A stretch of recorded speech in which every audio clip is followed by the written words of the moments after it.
In a world where swordmasters are treated like living weapons, a family name can be more than just a name. It can be a legacy, a burden, or in Arhan Caravan's case, a death sentence. The Caravan family was not powerful anymore. To most people, they were just minor nobles living in a quiet village far away from real influence. But Arhan's father always told him that their bloodline used to be something greater, according to him. The Caravans were once legendary swordsmen chosen by the sword itself, and their ancestor Liam Caravan was a knight so powerful that people remembered him like a god of war. As a child, Arhan heard the story again and again. His father would stand beside an old portrait on the wall and tell him that one day he would inherit the family name, restore their lost glory, and become the head of Caravan. He told Arhan to carry pride in his blood, because their family was born to protect the land. But as Arhan grew older, those grand stories stopped sounding inspiring. They started sounding fake, because if the Caravans were truly so great, why were they living in a poor village? If Liam Caravan was such a famous hero, why was his name missing from history? Even the portrait of their so-called ancestor looked nothing like Arhan or his father, and the family heirloom sword was suspicious too. For something that was supposed to be centuries old, it looked far too clean, sharp, and perfect. So Arhan came to one simple conclusion. The Caravan legend was probably just a lie, a fantasy passed down by fallen nobles who had nothing left except old pride. But strangely, Arhan did not hate that, because even if the glorious past was fake, the life in front of him was real. He spent his days working in the wheat fields with the villagers, laughing with them, sweating under the sun with them, and living like one of their own. They did not treat him like some distant noble. They teased him, called out to him, shared food with him, and accepted him as family. When one of the villagers shouted that break time had started and warned him that the hot bread would be gone if he kept spacing out, Arhan immediately snapped back to reality. Another villager joked that he would eat Arhan's share, and Arhan yelled for them to save some for him. The older men laughed, the workers smiled, and for a moment the village felt peaceful. Arhan looked at that simple life and realized he did not need some legendary bloodline. So what if the Caravans were never great? So what if their history was just a comforting story? This village was his home. These people were his people, and if this was what the Caravan name had become, then he was happy with it. But that happiness only lasted until sunset, after the harvest. Arhan told everyone he was heading to the nearby market.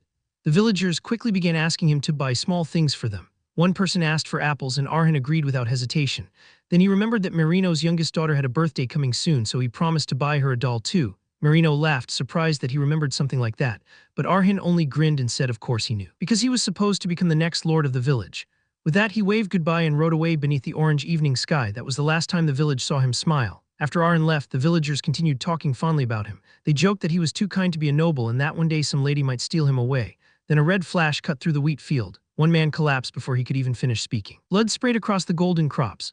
A woman froze in horror, staring down as crimson spread across her body. She tried to speak, but no words came out before she fell. The laughter vanished. From the blood-soaked wheat, a tall swordsman with long white hair appeared. He looked like a man carrying out a simple order. Then he spoke. This land must be erased. Before anyone could understand what was happening, another crimson slash tore through the field. The villagers had no chance to run, no chance to fight, no chance to beg. His sword moved once and lives disappeared. He cut them down one after another with terrifying calm, not because he hated them, not because they had done anything wrong, but because someone had ordered him to erase Caravan. And when the massacre was over, he simply turned and walked away, leaving the village buried in silence. A short while later, Arhan returned from the market. The apples slipped from his hand first. Arhan took one step forward and his face slowly drained of color. He recognized them. The villagers who had shared bread with him, the workers who had teased him, the woman whose daughter was waiting for that doll, the people who had been laughing with him only hours ago were now lying dead across the field. His mind refused to accept it. Why, that single word left his mouth, but no one answered. Then he saw more bodies, more familiar faces, more proof that this was not a mistake. His voice broke. Why is everyone dead? Before Arhan could look any longer. Trembling hands suddenly covered his eyes. A broken voice begged him not to look. It was the old butler. He was shaking so badly he could barely stand. Tears streamed down his face as he tried to shield Arhan from the nightmare in front of him, even though it was already far too late. He kept saying that something was wrong, that this had to be a nightmare, that this could not be real, but the truth was everywhere. Half of Caravan had been erased in less than 10 minutes. Through broken sobs, the butler told Arhan what happened. A swordsman appeared out of nowhere and slaughtered the villagers without mercy. And when they asked why, he gave only one reason: the Caravan must be erased. Those words hit Arhan harder than anything else, because until that moment he thought the Caravan name was meaningless, just an old family story, a dead legend. Then why did someone send a monster to destroy it? Why did innocent villagers have to die because of it? Everything he loved had been crushed in a single evening. His peaceful life was gone, his home had become a field of corpses, and the family legacy he once laughed at had suddenly become the only clue left behind. Deep underground, inside a hidden chamber filled with countless ancient blades, Arhan would eventually stand before a sword wrapped in blinding golden light. His body would tremble, his face would twist in pain, his mind would be pushed past fear. Instead of swinging the sword, he would open his mouth and devour it. That night, the full moon hung high above the Caravan estate, casting pale light over what was about to unfold. Inside the grand mansion, blood stained the floors. Servants lay motionless, their bodies scattered across the halls. Death lingered in every corner. In the midst of it all, Arhan stood frozen. His mind refused to accept the scene before him. His breath caught in his throat. No matter where he looked, there was only loss. Faces he had known all his life stared back at him, empty and still. Overwhelmed, Arhan clutched his head and screamed. His tears fell freely, mixing with the blood beneath his feet. Then through his sobs, he thought he heard someone calling his name. Arhin. He lifted his head, clinging to a single thread of hope. A figure was running toward him. "Mother," he whispered. His mother rushed forward, calling his name again and again. She wrapped her arms around him tightly, sobbing with relief as she told him how thankful she was that he was alive. Arhin clung to her, and his shaking slowly eased in the warmth of her embrace. For one brief moment, the world felt bearable again. Then he noticed something was wrong. A horrifying image surfaced in his mind. His father, kneeling over his mother's lifeless body, screaming in despair. And yet the tragedy was not over. For reasons unknown, the swordmaster who had annihilated half of Caravan had spared his parents. Instead of killing them, he left behind a warning. He would return in 1 month. And if they wished to survive, they were to abandon this land. Arhin's father, broken and furious, had demanded answers. Why them? What sin had they committed? The swordmaster's reply was cold and simple. "I follow orders." With those words, he vanished, leaving behind nothing but terror and silence. Fear spread among the survivors. Faced with death, the remaining villagers gathered what little they could and fled, abandoning their homes just to save their lives. But the Caravan family was not granted that escape. Arhin's father stood crushed beneath the weight of his duty. He remembered his oath, his identity as the iron-blooded guardian, the knight who hunted nightmares and protected the realm. With his eyes fixed on the horizon, he swore he would never abandon his post. This was the price of being a lord. The scene returned to Arhin and his mother. She cupped his face gently, smiling through her sorrow. She told him the butler had already prepared a carriage. She would take him far away, anywhere he could be safe. Panic filled Arhin's chest. "What are you saying?" he cried. "You and father have to come too, we'll go together." But his mother only shook her head softly. "Until the very end," she said, "your father will stand here facing the enemy as the Lord of Caravan." As his mother spoke, Arhin understood her decision clearly. She would stay. As her husband's partner, she would remain at his side until the very end. Arhin broke down, tears streamed freely as he begged her to stop, pleading desperately for all of them to flee together. He grasped at her clothes, his voice cracking as he refused to accept her choice. But she did not yield. Instead, she told him to carve this moment into his memory. As her words overlapped with fragments of Arhin's childhood, memories of his father standing proudly beneath the ancestral portrait, she revealed the truth she had hidden for so long. The legends his father told him, the stories of righteous guardians and invincible protectors, were false. They were nothing more than fabrications. Arhin stared at her, his face soaked in tears, unable to understand her confession. His heart wavered between disbelief and despair. With a grave expression, she asked him for a promise. She told him never, under any circumstance, to wield a sword. She demanded that he swear to survive, no matter how unbearable the future became. And above all, she begged him to abandon any thought of revenge. "Live for yourself," she said softly. At that moment, the butler's voice echoed from a distance, announcing that the carriage was ready. Arhin flinched. His mother turned calmly toward the servant and entrusted Arhin to him, instructing him to take the boy as far away as possible, far beyond the reach of the man who would return. The butler obeyed. Before Arhin could react, strong arms pulled him away. He screamed for his mother, struggling violently as he was dragged toward the carriage. Their eyes met one final time. Her face was filled with unbearable sorrow and boundless love. Arhin thrashed desperately, stretching his hand toward her as the distance between them grew wider. His voice cracked as he called out to her again and again. With a trembling smile and tears sliding down her cheeks, she spoke her final words. "I love you, my child." Meanwhile, the butler drove the carriage forward. Believing Arhin was safely inside, the old man spoke quietly, his voice heavy with sorrow. He described the swordmaster as a calamity, something like a natural disaster that no human could overcome. He urged Arhin to accept the tragedy and forget it if he wished to live.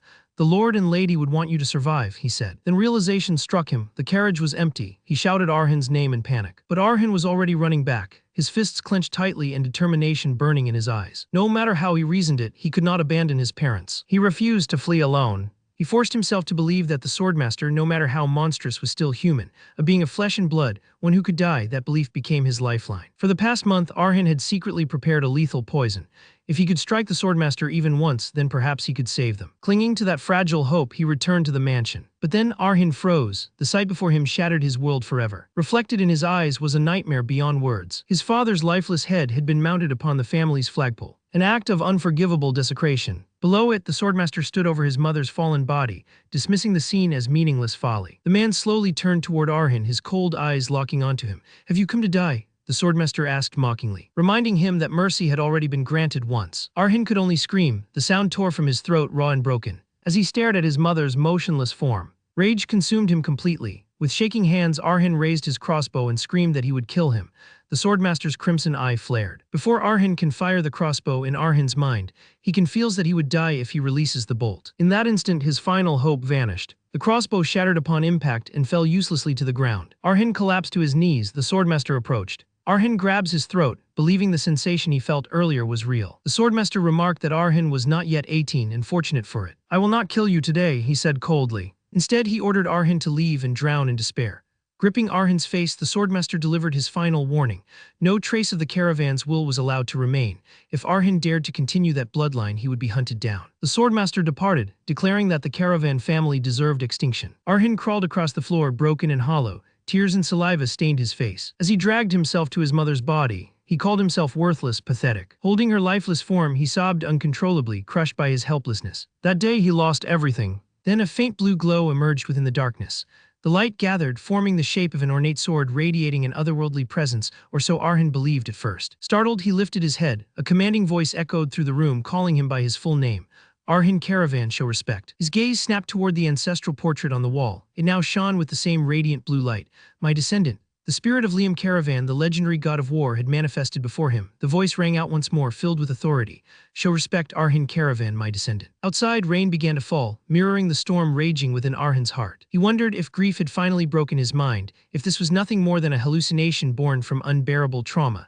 But the presence before him felt far too real. The spirit spoke again. Are you frightened because you think you have lost your sanity? Or because the ancestor you denied now stands before you? Arhin trembled. With disbelief in his eyes and a flicker of hope in his chest, he asked the question burning inside him. If this is real, are you truly the founder of our family? The figure before him was none other than Liam Caravan, the most formidable swordmaster to ever walk the continent. Arhin let out a bitter laugh, his chest burning with grief and fury. If you really are the hero from my father's tales, he demanded hoarsely, then why did you choose now to appear? The question shattered into a scream. Why? His voice broke as rage and sorrow poured out unchecked.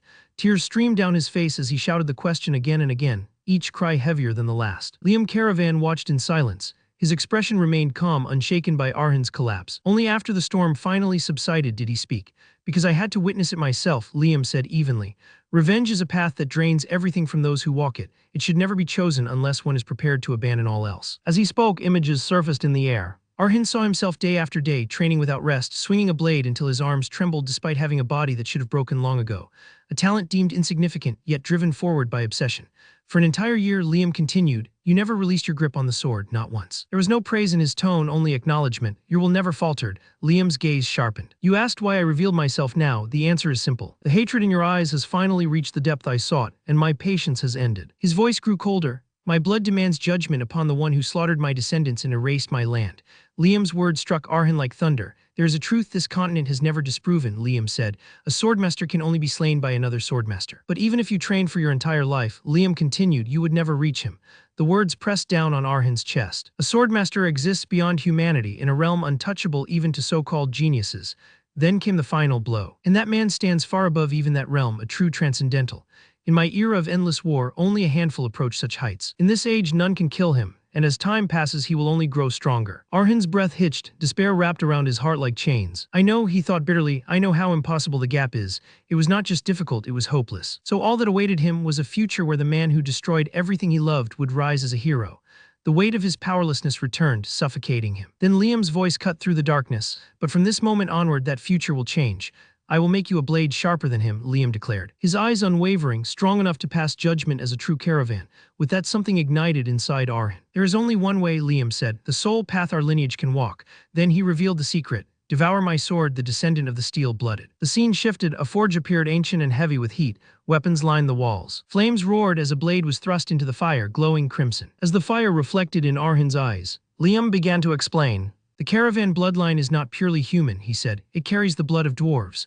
Arhin listened silently, though no dwarven traits surfaced outwardly. Liam continued, that blood passed down an ability, one unique to our family. The sword sank deeper into the flames. That ability is not merely to eat steel, but to consume swords and inherit the memories, skills, and techniques of those who wielded them. Arhin's heart pounded. That is how our house produced swordmasters generation after generation. The truth sounded absurd. Devouring swords, absorbing their legacy, it all felt like madness. And yet truth proves itself through results. Arhin's hesitation vanished. There is no choice called retreat, he thought. With burning eyes, he looked at Liam. Tell me how. Liam smiled faintly. The process is simple, he said calmly. Heat the blade until it softens. Then chew it and swallow it. Arhin stood before the red-hot sword, sweat dripping down his face. His jaw clenched. This could be madness, a nightmare, a delusion born from grief, but if there was even a chance. With a soul-rending scream, Arhin bit down. Steel shattered between his teeth. Agony exploded. Fire tore through his mouth, down his throat, and into his core. His body convulsed violently as flames engulfed him, yet he did not stop. His hands spasmed upward. His scream echoed as molten metal scorched his insides. Fragments fell, clattering against the stone. He staggered, then collapsed. The pain warped reality itself. Arhin choked, forcing the burning steel down. His body thrashed uncontrollably, muscles screaming in protest. A single tear slid from his bloodshot eye. In the chaos, memory surged, standing alone among corpses, his father's blood-soaked face, his mother's final breath, and Carlos the murderer. That face hardened his resolve. With one final, desperate effort, Arhin swallowed the last fragments. Power erupted from him, steel dissolved into his being, the pain remained, but something unbreakable formed beneath it. I will succeed, he vowed silently, even if it kills me. A terrifying light burned in his eyes. I will become the swordmaster who kills him. Morning came, birdsong filled the air as sunlight spilled into a modest home. Arhin Caravan jolted awake with a scream. He gasped for breath, drenched in sweat, his heart hammering wildly inside his chest. He was alive. Slowly he looked down at his body, not a single wound remained, and yet the pain had been real, too real. Then his gaze fell to the floor, only the sword's hilt remained. A voice echoed within his mind, praising his mental endurance despite his fragile body. Blue light surrounded him and the spirit of an elderly man appeared, explaining that even some of their ancestors had failed, unable to withstand the agony. Do you believe me now? The spirit asked. The legends his father once told him were real. This was no hallucination. The spirit called his name, Arhin Caravan. Startled, Arhin immediately knelt. I greet the founder. Call me master, the spirit replied calmly. All my disciples did. Yes, master. Hope filled Arhin's eyes as he asked if he had truly inherited the power spoken of in the legends. The legend that said consuming a sword meant inheriting its strength. Returning to the present, Arhin lowered himself to one knee before his master. Despite everything that had happened, he admitted honestly that his body felt no different than before. There was no surge of power, no overwhelming transformation, nothing. The spirit of his ancestor rubbed his chin in thought. There is an issue, the master said slowly, though it is not mine, it is yours. Arhin's eyes widened. My original intention, the master continued, was to have you consume my sword and rise immediately into the realm of a swordmaster, just as I once did. His expression darkened slightly. However, time has thinned our bloodline. While the ability to consume swords remains, the strength to fully digest what lies within them is weakened. As he spoke, a small sphere of radiant blue light appeared between them. It pulsed faintly, fragile and incomplete. The master explained that in Arhin's current state, this was all the essence he could extract from such a blade. Arhin stared at the tiny fragment of power, shock and disappointment stirring inside him. Kneeling there, he quietly accepted the reality of his own limitations. After a moment, he spoke calmly. I understand. The master blinked, surprised, and that is all. A faint smile appeared on Arhin's face. He admitted that he had already sensed the weakness of his own body. Though the result was painful, he was grateful there was still another option. Another option, the master asked. If I cannot handle that power now, Arhin replied, his eyes steady, then it means there will come a day when I can. For a brief moment, silence lingered. He praised Arhin's perception, noting that his mindset had already reached the threshold of a true swordmaster. Then the master laughed softly, correct. Then he added one crucial condition. The sword you choose must be worn, the more battle-scarred the better. Arhin nodded without hesitation. Then guide me to a place where such blades gather. The world shifted. A vast wasteland unfolded beneath a dim twilight sky, an endless graveyard of shattered weapons. Broken swords, rusted spears, snapped axes, and blood-soaked steel lay scattered as far as the eye could see. Arhin felt it instantly. History, death, regret. The air itself carried the weight of countless battles. Nostalgia flickered across the master's expression. He spoke of his past, of devouring swords on battlefields drenched in blood, of surviving through sheer will while others perished. He spoke of war, of lives extinguished, and of the rare moments when something brilliant endured amid the ruin. Suddenly, his gaze sharpened. There among the debris, a single sword emitted a faint golden glow. That blade, the master said firmly. Claim it, that will be your second sword. 1 month later, beneath a full moon, the caravan estate stood silent. Figures crept through its grounds, their movements cautious.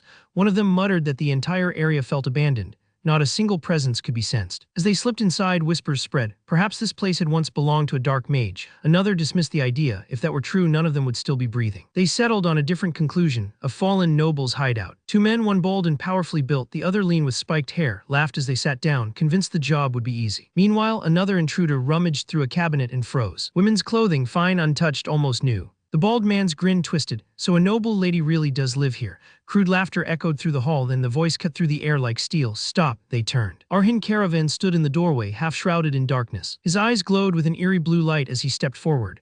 My mother valued cleanliness, he said coldly. Put it down quietly, then we talk. The intruders stared in disbelief. One of them scoffed, mocking Arhin's calm tone.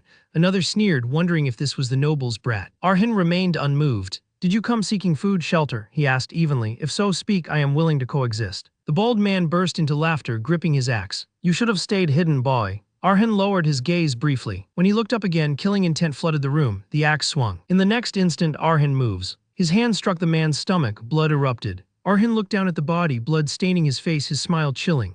Uninvited guests, he finished calmly, are not guests at all. Later that night, flames crackled beneath the open sky. Arhin stood before the bonfire, staring at the blade in his hands. It was so thin that it resembled a needle. Doubt crept into his mind. This is what I must consume, he asked. The spirit of his master appeared beside him and answered without hesitation, yes. As Arhin listened, as the master began recounting the sword's past, a story of suffering, survival, and a girl who had once been consumed by hatred and fire, the master's voice faded into the crackling flames. Arhin tightened his grip on the blade. He understood now. This sword carried not strength alone but resolve, and he would devour it. In the memory, it all began on the night a young girl named Mary witnessed a swordsman beneath the moon. His technique was crude yet beautiful enough to silence her pain. His name was Yahello. Against her fear, she had stepped forward and asked him how to become like him. That moment marked her first step back toward life. Yahello told the girl to leave, but Mary did not move. Desperation overwhelmed her as she begged him to teach her, even if it was only a little. When silence followed, her shoulders were trembling as the fear of rejection crushed her. Then she looked up again, her voice shaking but resolute.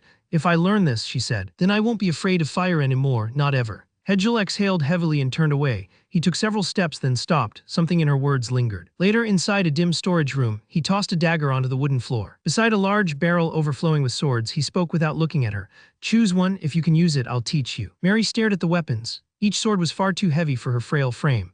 Then her eyes landed on a blade so thin that it resembled a needle. She picked it up hesitantly. Do I have to swing it? Yahello crossed his arms. If you don't swing it, what will you do? Mary raised a finger pointing to her eye, then straight ahead. Gripping the slender blade tightly, she spoke with quiet conviction.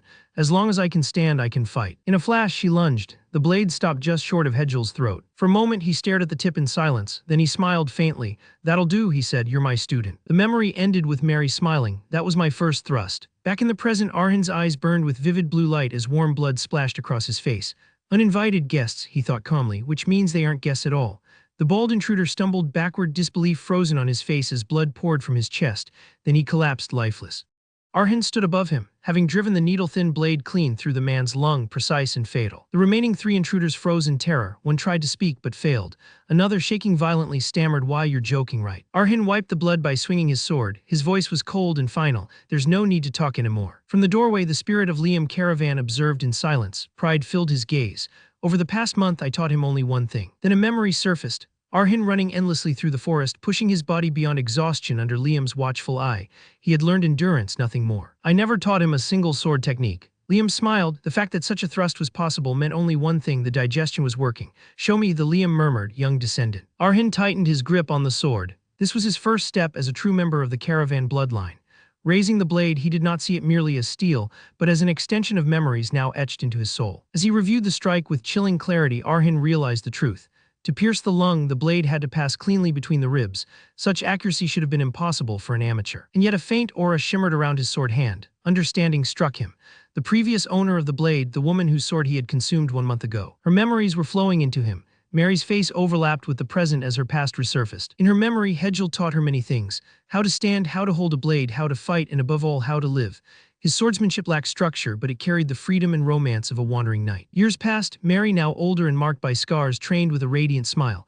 For a girl who once feared fire, her strength was breathtaking. She loved the sword, truly. Yahello watched her with quiet pride. Years later, he lay on his deathbed. Mary, he whispered, one day you'll leave this place holding your own future. With what little strength remained, he added, when that time comes, go see the world. He smiled gently. I'm glad you were the end of my journey. Tears streamed down her face as she held his hand. Thank you, she whispered, rest peacefully. After that, Mary left the orphanage. She became a mercenary, carving a name for herself across battlefields. Whether it was because of her needle-thin sword or the rarity of a woman in such a trade, she earned a peculiar title. The sewing gypsy, her legend did not fade, it lived on. Arhin returned fully to the present. Now he understood this was digestion. Mary's memories whispered inside Arhin's mind as he stood over the fallen man. The bald thug, choking on blood, clawed weakly at the ground. With his final breath, he begged, please just once let me live. Arhin's grip on the sword tightened. His face showed no hesitation. He ignored the plea and drove the blade forward again. The sword pierced cleanly through the man's body, ending his voice forever. Blood splattered across Arhin's face, yet his expression remained eerily still. He knelt beside the corpse, surrounded by crimson pooling across the stone floor. So this is it, he thought. My first kill. And yet nothing stirred inside him. No remorse, no exhilaration, only silence. He lifted his gaze. 2 bodies lay motionless. 3 enemies remained frozen, shaking, barely breathing. Arhin's thoughts shifted into cold calculation. A moment ago he underestimated me. That mistake created an opening, but now I'm outnumbered. That won't happen again. His eyes narrowed. Then why aren't they attacking? The answer surfaced before he even needed to ask. From afar, Liam Caravan observed with a knowing smile. They're afraid. Liam studied Arhin's movements carefully. No beginner could move like that. Across the room, the surviving thugs were paralyzed by terror. Their mustached leader clenched his teeth, forcing himself to think. Fear keeps you alive, he told himself, but too much fear destroys judgment. One of his men whispered desperately, asking what they should do. The leader had no answer. Liam's voice echoed faintly in Arhin's thoughts. Fear magnifies the enemy, it turns a human into a monster. In the eyes of the thugs, Arhin was no longer a boy with a blade. He was a blood-soaked demon, a silent executioner. Arhin sensed it and spoke quietly. I understand. Satisfied, he stepped forward. The moment his foot touched the ground, he moved. With explosive speed, Arhin charged. The thugs barely reacted. This is the beginning, he thought. My path is carved with steel, memory, and blood. One man screamed, begging Arhin to stop. Another, his hair tied in a ponytail, roared in desperation and swung his heavy weapon downward. The strike missed completely. Arhin slipped aside with ease. Damn brat, the man yelled. Arhin smiled faintly. He slid beneath the swing and struck the man's neck with the pommel of his sword. Blood sprayed. Arhin's eyes glowed faintly blue. An old voice echoed in his mind, Hedgel's lesson. If you lack strength and endurance, time will never favor you. The leader howled and charged. Arhin vanished from his path. Wild swings cut through nothing but air. Arhin crouched low, already remembering the rule. No wasted exchanges. On the first or second movement, the fight must end. He lunged, the blade buried itself into the man's exposed side. Shock twisted the leader's face. Before he could scream, Arhin leapt, bringing the sword up from below. Liam's philosophy rang clearly in his mind. Don't chase what you lack, make what you have shine. Agility, precision, timing, that was enough. He reached deeper into the memory sleeping within the blade. His body shifted, becoming light and fluid. My strength, Arhin realized, is flexibility. The memory responded from any position. From any angle, the final thug could not even predict the motion. Mary's technique twisted midair, attacking from an impossible direction. The sword pierced straight through the man's throat, clean and precise. The body collapsed, the whole fell silent. Only one intruder remained, cowering in the corner, clutching a knife he could barely hold. He stared at Arhin, trembling. What are you? In his mind, Arhin was no longer human. Just a shadow with glowing eyes, a murderer. Later that night, beneath the moonlit forest, Arhin dug graves. The spirit of Liam Caravan appeared beside him. Can you finally put your doubts aside? Liam asked. Then he continued calmly. If you can swing a sword all day without losing your breath, 4 untrained men mean nothing. This is the nature of the caravan blood, Liam explained. A caravan grows stronger when his life is threatened. Arhin stared down at his hands, everything fit, his body's sudden flexibility, the memories sharpening in the middle of battle. The way his instincts had awakened when death was close. I understand now at least a little, he murmured. He had not inherited skill alone, he had inherited will. Is this power, he wondered, strength that grew through understanding, through digestion? A burning sword formed in his mind. Liam nodded solemnly. I never lie about the blade. Then his gaze hardened. The road ahead will be agony, trials so cruel that death may seem kinder. He paused. Even today will one day feel merciful. Then Liam asked the final question. Knowing that, will you continue? Arhin clenched his fist. If only I could put my sword to Carlos's throat. His eyes steadied. I will move forward, Arhin said firmly. Then the scene shifted. Arhin clung to a sheer cliff, his breath ragged. Liam floated beside him as the wind tore violently around them. Is this really the right path? Arhin wondered. The view pulled back, reducing him to a tiny speck against the massive rock face. Liam clicked his tongue. Where did yesterday's resolve go? He sat casually in the air. Doubt has always been both your strength and your weakness. Then he began to explain. The path of the sword has 5 realms: beginner, walker, runner, expert, and above all, sword master, the heart of the sword. When someone reaches this level, they are revered as a god itself. Liam looked directly at Arhin. Where do you think you stand? Arhin forced a strained smile. Below the start. Liam nodded. To become a sword master, one must manipulate mana and form a mana heart. Arhin answered honestly. I haven't formed one. I don't even qualify as a beginner. Excellent self-awareness, Liam said. You are an amateur among amateurs. Then he revealed the truth. This training exists to create your mana heart. Arhin froze instantly. Here, he shouted. Where one mistake means death. He argued through gritted teeth. Potions, instructors, safer methods, even nobles do it easily. His bleeding fingers clung to the stone as he demanded an answer. Liam crossed his arms. You're right, creating a mana heart is easy. Then his voice hardened. But the caravan blood carries unyielding steel. To wield it, you need more than a human heart. The limits of an ordinary heart are the limits of humanity. With a piercing gaze, Liam revealed the one requirement Arhin could never lack. If you truly intend to walk the road of a swordmaster, there is only one thing you must possess. Before Arhin's eyes, an image took shape, a heart forged from metal, cold and radiant. Liam named it calmly, yet with weight. A heart that will never crack, even if it collides head-on with the world itself, a heart of steel. His expression darkened as he continued. There was only one way to create such a thing. The method was brutal, forcing the body again and again to the very edge of death, until even the flesh itself screamed for transformation. Only then would a mana heart be born. Liam explained that among his bloodline, very few had ever chosen this path. Fewer still had endured it to the end. The pain was unbearable and the terror was overwhelming. Yet those who survived were rewarded with something far beyond ordinary strength. They emerged as genuine sword masters. He turned his gaze toward Arhin, whose body trembled with exhaustion. So, Liam asked quietly, does this stir anything within you, young descendant? Arhin's fingers dug into the rock as strength surged back into his limbs. He lifted his head, a fierce, almost feral smile spreading across his face. More than enough, he answered, his voice steady with renewed resolve. Liam's lips curved upward. I never deceive when it comes to the sword. With his eyes now glowing with resolve, Arhin listened, as Liam assured him that the mana heart he would one day forge would be unlike any other in existence. The scene shifted beneath a tranquil night sky. A brilliant full moon hung above a quiet city east of the region, Campbell. Inside a dim tavern, hushed voices carried unease. Have you heard the rumors about that place to the west? One man asked. Another leaned in, lowering his voice. That abandoned village caravan, no one's been seen there for a year. Why would anyone go near such a cursed district? No one knew exactly what lurked there. Monsters, perhaps, a sorceress, some claimed. The theories varied, but the outcome was always the same. Anyone foolish enough to enter never returned. The warning was universal. Do not step into the western village if you wish to live. Nearby, a hooded figure listened without reacting. At the bar, a man sat silently, his intentions unreadable. He wiped the blood off his mouth. As he muttered, that village would be perfect. From that day onward, Arhin trained relentlessly.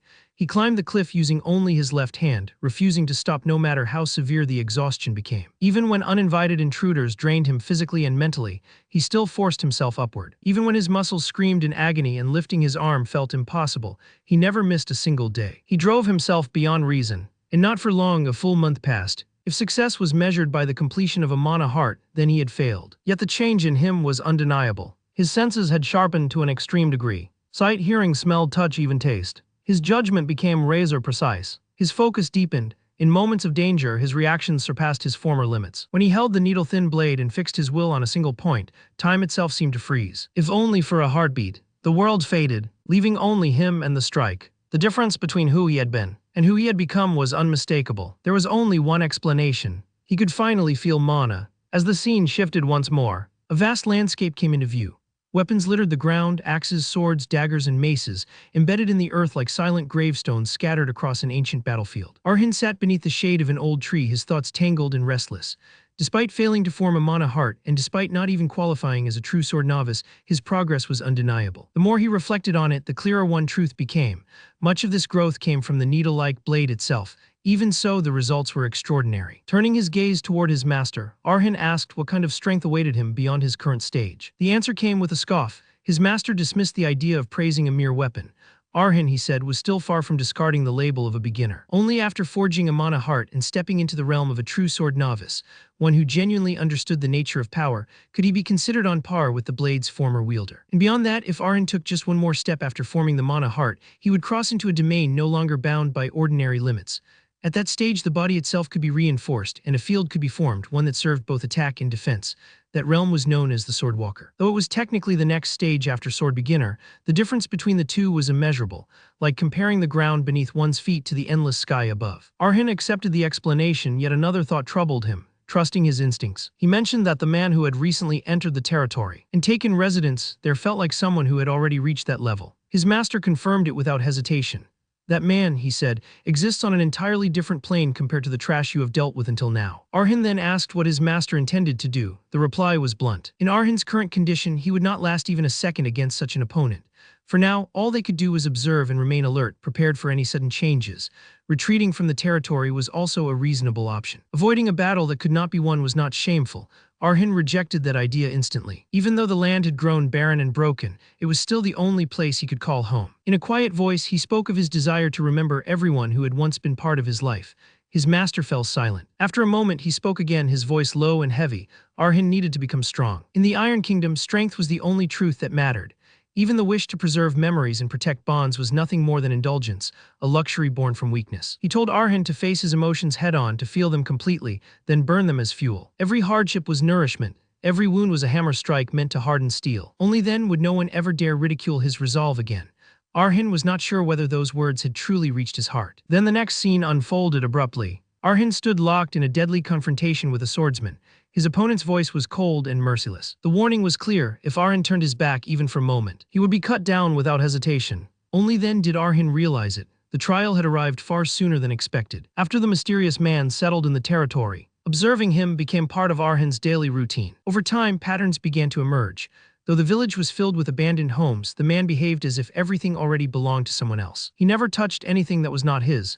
He lived with extreme restraint, carrying nothing but a single bundle. Every evening he stood silently, watching the sun sink below the horizon. At other times, he spent hours in quiet prayer, completely unmoving. From these details, Arhin began to draw a conclusion. Watching from afar, he shared his thoughts with his master. The man he believed was a knight. His master agreed. The visitor was indeed a swordsman, one strong enough to have reached the level of a swordwalker. Yet despite such power, he upheld rigid discipline and etiquette even when no one was watching. That kind of unwavering conduct was rare outside of knights. Arhin felt a faint sense of relief. Knights, after all, pursued honor and justice. Compared to other intruders, such a man might not be a terrible neighbor. His master corrected him calmly. Knights did follow honor, but that did not make them righteous. Honor was subjective. It depended entirely on whom the knight served. In the end, their sense of justice was shaped by the will of the one who paid them. Then he spoke plainly. A knight was nothing more than an expensive hired blade. Honor was simply the excuse they used to justify killing. They were executioners who mastered ancient techniques to end lives more efficiently, all while wearing fine armor and wielding expensive weapons. Their title meant nothing. They were simply enemies who were harder to kill. What mattered was not their name, but their actions. Suspicion, his master said, was Arhin's greatest strength. Arhin was startled. Could suspicion truly be considered a strength? His master reminded him of his childhood. Even when listening to his father's tales about the caravan family, Arhin had always questioned their truth. Later, when newfound power led him into danger, it was that same doubt that saved his life. His sharp senses and relentless observation allowed him to avoid traps and uncover hidden threats. Suspicion was not cowardice. It meant refusing to be fooled by appearances or honeyed words. It meant thinking endlessly, using every method possible to approach the truth. Those who lacked suspicion would never surpass their limits. Arhin was warned never to lose this mindset because that doubt, more than the blade, more than strength itself, was the true foundation of his swordsmanship. Arhin took those words to heart and swore never to forget them. Because of his master's teachings, he never allowed himself to relax around the newcomer. Only after spending enough time watching him, after confirming that the man showed no immediate signs of hostility, did Arhin begin considering how to approach him as a neighbor. Even then, he planned carefully. When the moment finally arrived, he moved with extreme caution. The scene snapped back to the present. The knight stood directly in front of Arhin, his blade extended straight toward him, calm and unwavering. In an even tone, the man revealed that he had known all along. He had been aware of the surveillance from the very beginning. There was no path of escape. Turning his back would mean instant death. Arhin realized with a hollow twist in his chest that he had never imagined things would unfold like this. The perspective shifted. Mary, once known as the sewing gypsy, had grown far more famous than she had ever expected. Her reputation spread quickly. Renowned mercenary groups tried to recruit her, while reckless thugs sought her out, hoping to test the rumors with their fists and blades. During that time, a dangerous belief began to form within her. She started to think that she was no longer just a woman wielding an unusual sword, but someone who had truly become strong. That confidence, however, was nothing more than arrogance. Reality shattered it without mercy. One day Mary crossed paths with a knight. He laughed at her nickname, mocked her thin blade, and dismissed her entire fighting style as laughable. To him, she was nothing more than a worthless mercenary playing at strength. Without warning, he seized her by the hair, wrenching her head back, and forcing a cry of pain from her lips. Coldly, he told her that if she were not a woman, she would already be dead. He compared her to an insect and claimed the only reason she still breathed was because of the code upheld by the Red Hawk Knights, an order that forbade the killing of women and children. She was told to be grateful for their so-called mercy. Then the knight turned away and left. That day, Mary felt it clearly. An enormous, insurmountable wall stood between her and that man. Oh, between her and knights as a whole. Later, she learned the name of the realm he had reached, Swordwalker. The scene returned to the present. Arhin stood once more before the knight, the air heavy with killing intent. Mary's memories echoed in his mind. He understood then deeply and painfully that the Mary from those memories had been far stronger than he was now, and yet even she had been utterly powerless before a night like this. That realization sent a chill through his bones. As night settled around them, Arhin felt a certainty of death more intense than the time he had once dangled from a cliff's edge. His heartbeat thundered in his ears. Then he saw it. Beyond the Swordwalker's surface strength, he perceived something more.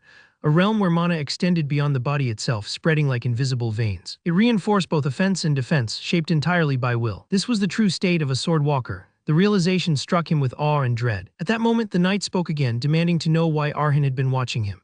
Based on what he had observed, he suspected that Arhin was responsible for the disappearance of those who had previously entered the territory. Without a convincing explanation, the knight declared Arhin would be treated as an enemy. Arhin answered carefully. He explained that he had been trying to determine whether the man was a guest or an intruder.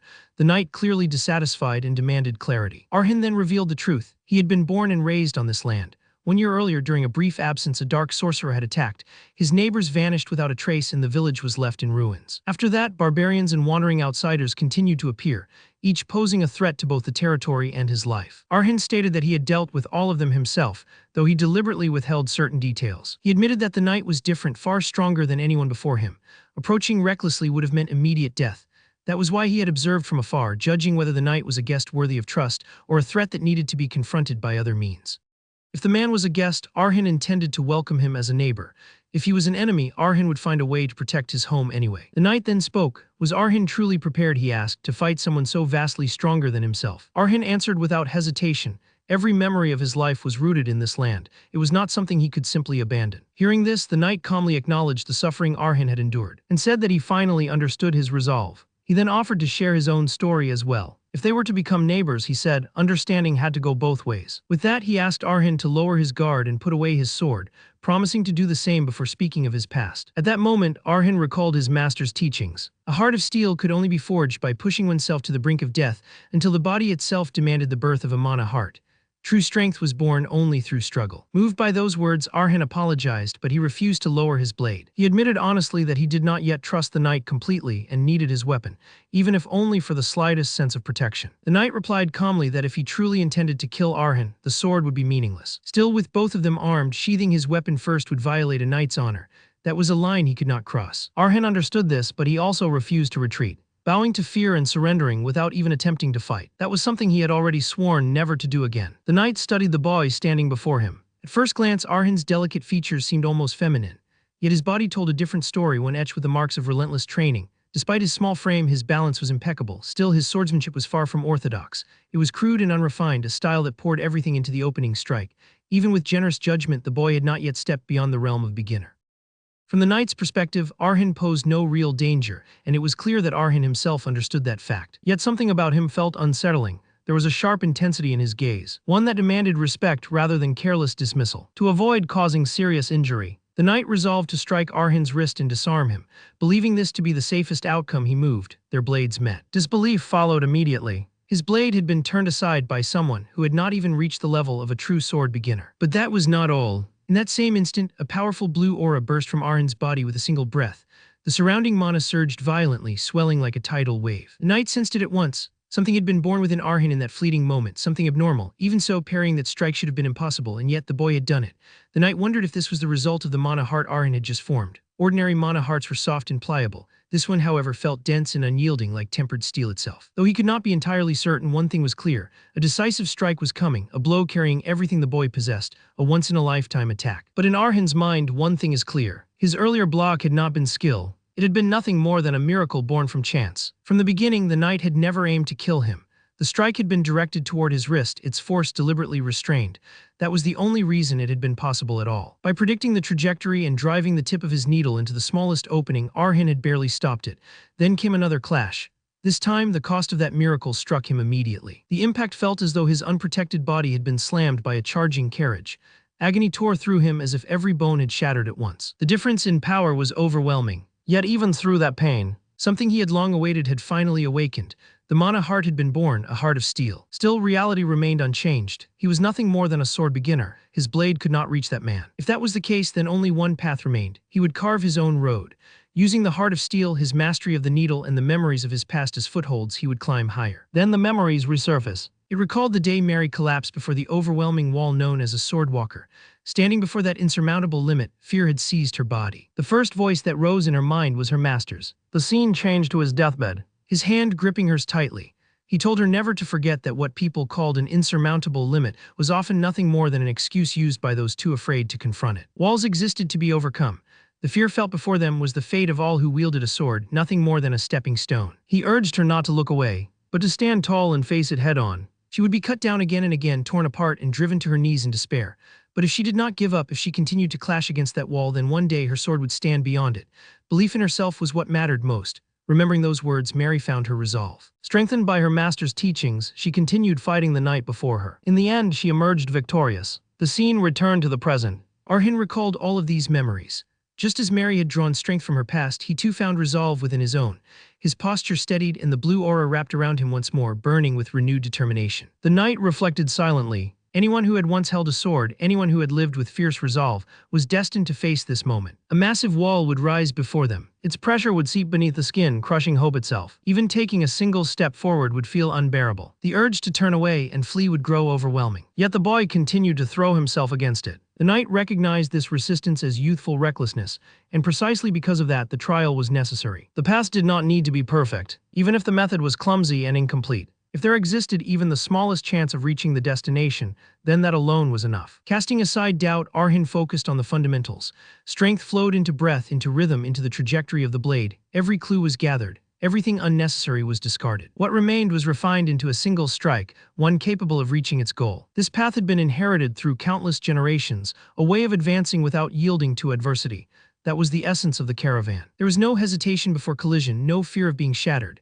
The body was willingly cast into trial after trial, broken down and reforged anew. That above all else was what it meant to be a caravan. With that resolve, Arhin surged forward and launched himself toward the night. As he ran, memories flooded his mind. He remembered surviving alone amid raging flames. He remembered how the catastrophe that took everything from him had only marked the beginning. There had been a time when he could not bear to look at his own reflection, days when even breathing felt unbearably heavy. Over those years, he came to understand something crucial. What he truly needed to fear was not the fire itself, but the weakness inside him, the part of him that only knew how to run. His daily life, his family, his entire world had been swallowed by flames, leaving nothing behind. His future had been stolen. And if someone asked whether he had reached enlightenment, the answer would be simple. He was no longer afraid of fire, nor was he afraid of the world, even if it crushed him. Arhin and the knight struck at the same instant. Their swords collided with violent force. In that moment, Arhin's blade shattered. Fragments scattered through the air as the broken sword fell to the ground, and as it struck the earth, the scene drifted gently into the past. Mary stood beneath the moonlight. Thoughts of Yahello filled her heart. She wondered whether he had found peace beyond this world. Following his guidance, she had left the orphanage and stepped into the wider world, carrying his teachings and the single needle he had placed in her hand. She had longed for a life of freedom, wandering as he once had. Even now, she was unsure whether she could truly say she had lived such a life. The world had been filled with monsters far stronger than herself. Countless towering walls had blocked her path, walls that spirit and determination alone could never cross. Yet she knew this much to be true. Until the very end of her life, she had never once turned away from any wall that stood before her. If her master's beliefs were true, they would meet again within the embrace of flames. And when that day came, just as he once had for her, she would tell him her story in return. That story would likely begin with a single realization. She was no longer afraid of fire. As that thought settled in her heart, Mary was struck by an illusion. She saw Yahello standing beside her as though he had never left. Overwhelmed, she ran toward him and collapsed into his arms, crying just as she had when she was small. After some time, Arhin lay sprawled on the ground, his body pressed into the dirt as heat from a nearby fire washed over him. His gaze was unfocused, his scattered thoughts drifting through fading consciousness. At some point, he had lost awareness entirely. Nearby lay a robe. Arhin recognized it immediately. It belonged to the knight. With that realization came a painful truth. In the end, he had failed to break through his limits. The result of the battle was undeniable. Sitting silently with the remnants of his shattered sword in his hands, disappointment weighed heavily on him. His shoulders sagged as sorrow settled deep within his chest. Then his master appeared. Calm and composed as ever, Liam addressed him gently, calling him his young descendant. He told Arhin not to grieve. What he had faced, though painful, was not a struggle that truly defined the caravan. The defeat was real, but it was not meaningless. Deep down, Arhin already understood this. Through that ordeal, his body had finally digested the power of the needle's sword. Realizations struck him one after another. A faint smile formed on his lips. He could feel it. His muscles had grown more flexible, stronger, and more responsive.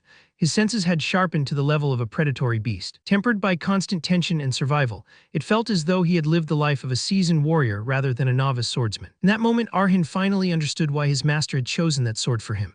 It had never been about power or technique alone. It had been about a way of living. The blade embodied a will that never surrendered, even before overwhelming trials. It carried an unbreakable determination that refused to bend. Arhin thought that if all of this had been explained from the beginning, things might have been much simpler.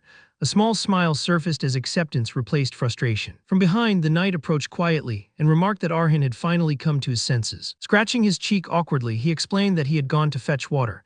He admitted that a misunderstanding still lingered between them and that it needed to be resolved. Instinctively, Arhin tightened his grip on his sword, ready to strike. At once, his master intervened, reassuring him there was no need for such caution. He explained calmly that the one who had created this situation was not someone who intended to harm him, but suspicion did not fade so easily. The knight acknowledged this without complaint. After everything Arhin had suffered, wariness was only reasonable.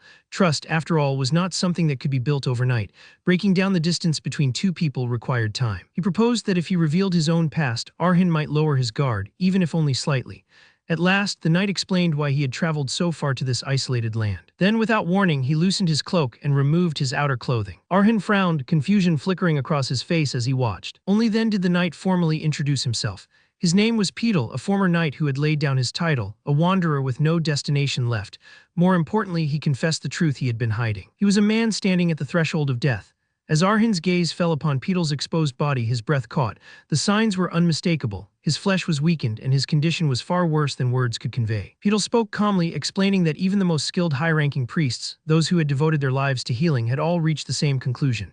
His remaining time was painfully short. at most 1 month. He described himself not as a hero, but as a dying man simply waiting for the end. Even so, he asked Arhin to listen just a little longer. Later, as the conversation settled in his mind, Arhin reflected on what he had heard. Petal's swordsmanship was refined and powerful, yet his speech lacked elegance. He repeated himself, struggled to organize his thoughts, and spoke without polish. His words stumbled forward awkwardly, and yet Arhin sensed no falsehood. There was no embellishment, only sincerity. From those fragmented explanations, Arhin pieced together the full story. After learning of his incurable illness, Petal had left the knightly order he once served. He was not searching for glory nor redemption. He was simply seeking a quiet place to die. Petal smiled faintly as he admitted the truth. His reason for leaving had not been noble. He did not want to become a burden during his final days. At the end of his life, he wished to live by his own will. Arhin remained silent, grief weighing heavily on his chest. His master finally spoke, confirming that Petal had told no lies. Even now, corruption was eating away at his body like slow poison. Once it reached his heart, his life would end. Petal extended his hand toward Arhin. Then gently he asked whether this was enough to be accepted as a neighbor. Arhin did not respond at once. After a moment, he stood and spoke quietly. He said that telling such a story could not have been easy. He thanked Petal for his honesty and introduced himself by name, Arhin. He spoke of the land's former residents, now erased by time, and welcomed Petal to live there in their stead. In that moment, a quiet bond was formed. From a distance, Arhin's master watched the exchange with a satisfied smile. He knew the time had come for the next step. In his thoughts, one destination stood above all others, a place unlike any in the world. Days later, Arhin and his master traveled together in a horse-drawn carriage. As the road stretched endlessly ahead, Arhin voiced his confusion. His sword skills had improved drastically. If that was the case, why had his master not simply continued training him directly? Why travel so far so suddenly? Especially now that Petal was guarding the mansion and no unwanted intruders remained. His master clicked his tongue in irritation. Even he said, could not escape the consequences of past actions. How many times would Arhin need to hear the same lesson before understanding? Their caravan was different from all others. That difference was its very essence. As long as steel blood flowed through Arhin's veins, his growth would never come from ordinary training. It would be forged only through relentless struggle. True advancement demanded pushing the body beyond its limits. The new swords Arhin needs to absorb are crucial. That was the purpose of this journey. Their destination was the perfect place for such growth. A land where birth, title, and status meant nothing. Nobility carried no weight there. Only those who sought bloodshed gathered within its borders. It was a place where life and death collided endlessly. In Liam's era, it had been known by a single name. As the scene shifted, a colossal arena appeared. Inside, battles raged without pause. Blades crashed together, sparks flying as warriors exchanged strikes. The crowd roared wildly, intoxicated by violence and anticipation. The air itself trembled with bloodlust. At last, it was Arhin's turn to step forward. The sky above the city was clear and bright. In the center of it all stood the proud heart of the Iron Kingdom, Firma, the city of steel. Somewhere in the distance, metal rang out. The sound of a hammer striking an anvil echoed again and again. Firma was known across the kingdom as the symbol of iron. Here, metal was shaped into blades, armor, and tools that spread across the entire realm. It would not be wrong to say that nearly every weapon in the Iron Kingdom had passed through the city. Because of that, people called it the Holy Land of Swords. But long before that title, before all its pride and glory, something else had made this city truly alive. That something stood before them now, the arena. Arhin stood before its massive gates in silence. His master stood one step behind him, hands folded neatly, eyes fixed on the structure. The old man spoke first, his voice calm yet touched with memory. He said the arena's name had changed with time, but the feeling remained. The heat in the air, the tension, the promise of violence, none of it had faded. Many struggles had taken place here. Beasts fought beasts to prove strength. Humans fought beasts in savage displays of survival. Even different races had clashed to decide which stood higher. But above all those battles, there had been one that surpassed the rest in cruelty, the combat duel. Gladiators with different styles and temperaments would throw themselves into the dirt, tearing at each other like animals. The winner claimed everything, the loser lost even his life. Blood soaked the ground, spectators roared, drunk on violence, throwing gold coins into the sand as they gambled and cheered.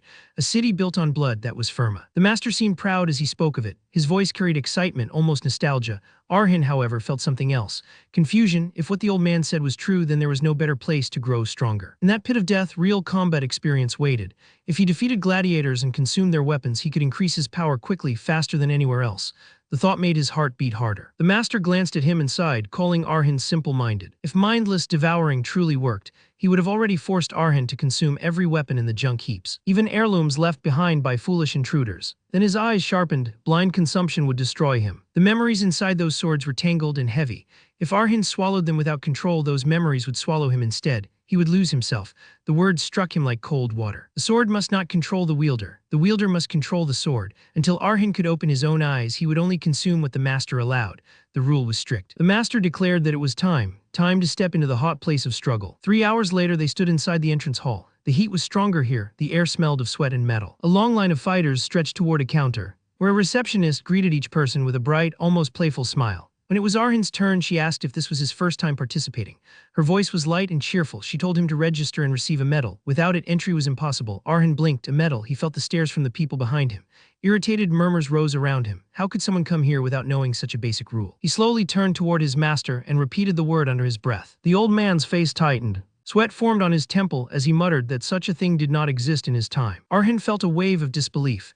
This old man had dragged him here, speaking proudly of the past, yet he did not even know the present rules. The receptionist gently showed a medal in her hand and told Arhin to get one, then line up again. The medal represented fame and status. Its color showed a fighter's record and strength. It was the arena's unique ranking system. From the top, the order went black, white, platinum, gold, silver, and downward from there. Naturally, a newcomer like him could not receive anything grand. When the small piece of metal was finally placed in his palm, Arhin looked at it carefully. Bronze, only bronze, a low class, a beginner's mark. Just hours ago, the old man had spoken of madness and glory, of blood and roaring crowds. Now they stood in line like ordinary participants, holding medals like schoolchildren. The difference between the past and present felt almost laughable. Master snapped back in frustration, insisting that the atmosphere had not been like this before. His voice carried both anger and wounded pride. Then his voice rose heavy with memory. In his time, he said, it did not matter who stepped into the arena. A scholar who had never even held a knife or a northern warrior who had cut down 100 men. Once they entered, they were thrown into battle all the same. That was the arena he remembered, raw and merciless. They began walking toward the inner grounds. The path was crowded, filled with fighters, merchants, and spectators. The master muttered to himself, shaking his head at the idea of weight classes. To him, it sounded absurd. Arhin listened quietly before answering. In the end, he said it was probably about money. No matter how much the Iron Kingdom worshipped strength, if life and death duels continued for centuries without restraint, there would be no gladiators left. And for the crowd that gambled on the matches, a fight with an obvious winner would be dull. Experts fighting experts, beginners fighting beginners. That created tension and profit. Times had changed and the arena had changed with them. When they reached the outer square, a massive board stood ahead, covered in posters announcing upcoming matches. Arhin stopped at a distance and spoke calmly to the master. Because of these changes, he said, the arena had become more than a killing ground. It was now a landmark. People traveled from distant lands just to see it. It had helped Firma grow into a great city. In truth, it was a successful transformation. He added that these days, even if someone lost a duel, they usually were not killed. There was said to be an unspoken rule among gladiators. Of course, that did not mean the loser would walk away unharmed. Their body might not remain whole, but death was no longer automatic. The master's face twisted in disbelief. He muttered that it sounded like a cheap tavern show rather than a true arena. The more he heard, the more foolish it seemed to him. Yet after a moment, his tone shifted. Perhaps he admitted reluctantly this might be fortunate for Arhin. They continued walking. The master explained that facing an equal opponent was valuable. Fighting someone on the same level forced growth in a different way. Until Arhin's first match, it would be wise to observe the city's smithies. The difference in craftsmanship between Firma and the small workshops near Caravan would be clear. He even smiled faintly, noting that Arhin's current sword broke far too easily. It would be smart to prepare several replacements. Then he stopped mid-sentence. His eyes fixed on something ahead. He asked Arhin what this was. Arhin frowned, not understanding. When he stepped forward and followed the master's gaze, his breath caught. In the middle of the city square stood a wide, open structure. Weapons were displayed inside it, mounted carefully within frames. Swords, spears, axes, dozens of them. They were arranged with respect, almost reverence, as if they were sacred objects. Arhin stared confused. Why were weapons placed openly in the street like decorations? His thoughts felt tangled, but the master remained calm, almost pleased. A laugh came from behind them. An older man approached, smiling warmly. He seemed amused by Arhin's confusion. He explained that this was the Hall of Fame. Seeing their curiosity, he introduced himself as Tom, the manager of the hall. If they wished, he said politely, he would be happy to explain its purpose. Arhin hesitated for a brief moment and glanced at the master. The old man's eyes were still fixed on the displayed weapons, shining with unusual intensity. Arhin finally introduced himself and accepted the offer. Tom turned toward the hall and gestured proudly. The weapons displayed here, he explained, once belonged to gladiators who achieved great accomplishments in the arena. Each blade had witnessed countless battles. They were old now, worn down. Most had lost their ability to function as proper weapons, but they were preserved to honor the spirit of those who fought with them. Arhin nodded slowly, taking in the sight. The air around the hall felt different, heavy not with heat but with history. Tom smiled again and said that if Arhin had any more questions, he would gladly answer them. Serving this place, he added, was his small joy as its manager. Before Arhin could speak, the master whispered. He told Arhin to ask something specific. Arhin blinked, uncertain. The master's lips curved into a thin, dangerous smile. He told Arhin to ask if there was a way to possess the swords displayed here. He did not need to explain further. Arhin understood, his eyes widened slightly. He turned back toward the hall, pretending to stay calm. Inside the display, one sword stood out. It was positioned near the center, mounted higher than the rest. A faint purple aura shimmered around it, subtle yet undeniable. The master's voice filled with certainty. He had found it. That would be the next sword Arhin must devour. The scene shifted to the arena from the outside. Its massive structure stood firm beneath the fading light. Arhin walked slowly through the corridor marked entrance for arena competitors. The letters were carved deep into the stone. He held his sword in one hand and a simple mask in the other. His footsteps echoed through the narrow passage. His eyes carried a faint sorrow. He was stepping forward, yet something in his chest felt heavy. His thoughts drifted back to earlier that day, to the moment inside the Hall of Fame when they stood before Tom. The manager had smiled calmly when Arhin asked if there was a way to obtain the swords displayed there. Tom repeated the question with interest, then answered without hesitation. Of course, there was a way. Those who proved themselves as gladiators were granted the right to possess one piece of weaponry matching the color of their medal. The master and Arhin listened closely, not missing a single word. Tom continued, explaining it clearly. Every time the rank of a medal rose by one stage, one weapon could be obtained. In simple terms, promotion meant reward. If Arhin were promoted to silver rank, he would be allowed to claim one of the swords displayed there. It was a system built on achievement. Nothing was given freely. Scene returned to the present corridor. The master spoke in a low voice as they walked. That hall, he said, was a treasure trove in itself. To others, the weapons might look old, worn, and useless. But to Arhin, they were swords worth more than gold. They were not decorations, they were opportunity. The master smiled slightly and added that Arhin now had even more reasons to enter the arena beyond training alone. He had to secure usable swords through promotion. That was essential. If it were up to him, he would simply commit robbery and steal them all. But that was impossible. Arhin had looked confused at that statement. Tom had seemed like a kind, gentle elder. What did the master mean? The old man replied calmly that when the gap in strength was too wide, it was difficult to even sense it. That manager, although only half complete, could use mana as armor for absolute defense. He was a sword expert. Arhin had been genuinely shocked. A sword expert, that was the stage right before sword master. Why would such a superhuman existence work as a manager in a hall? The master answered without emotion. There was nothing to be so surprised about. Usually those who reached that realm were all eccentrics. They did not follow common paths. Then with a sad and sinister expression, the master muttered that robbing the hall would have to wait until later. Arhin had been stunned by that thought. The master then shifted the topic. Even if much of the arena had changed over time, there was one thing that had remained the same. Gladiators covered their faces to escape their identity, status, and fame outside the arena. Inside those walls, they fought only as gladiators.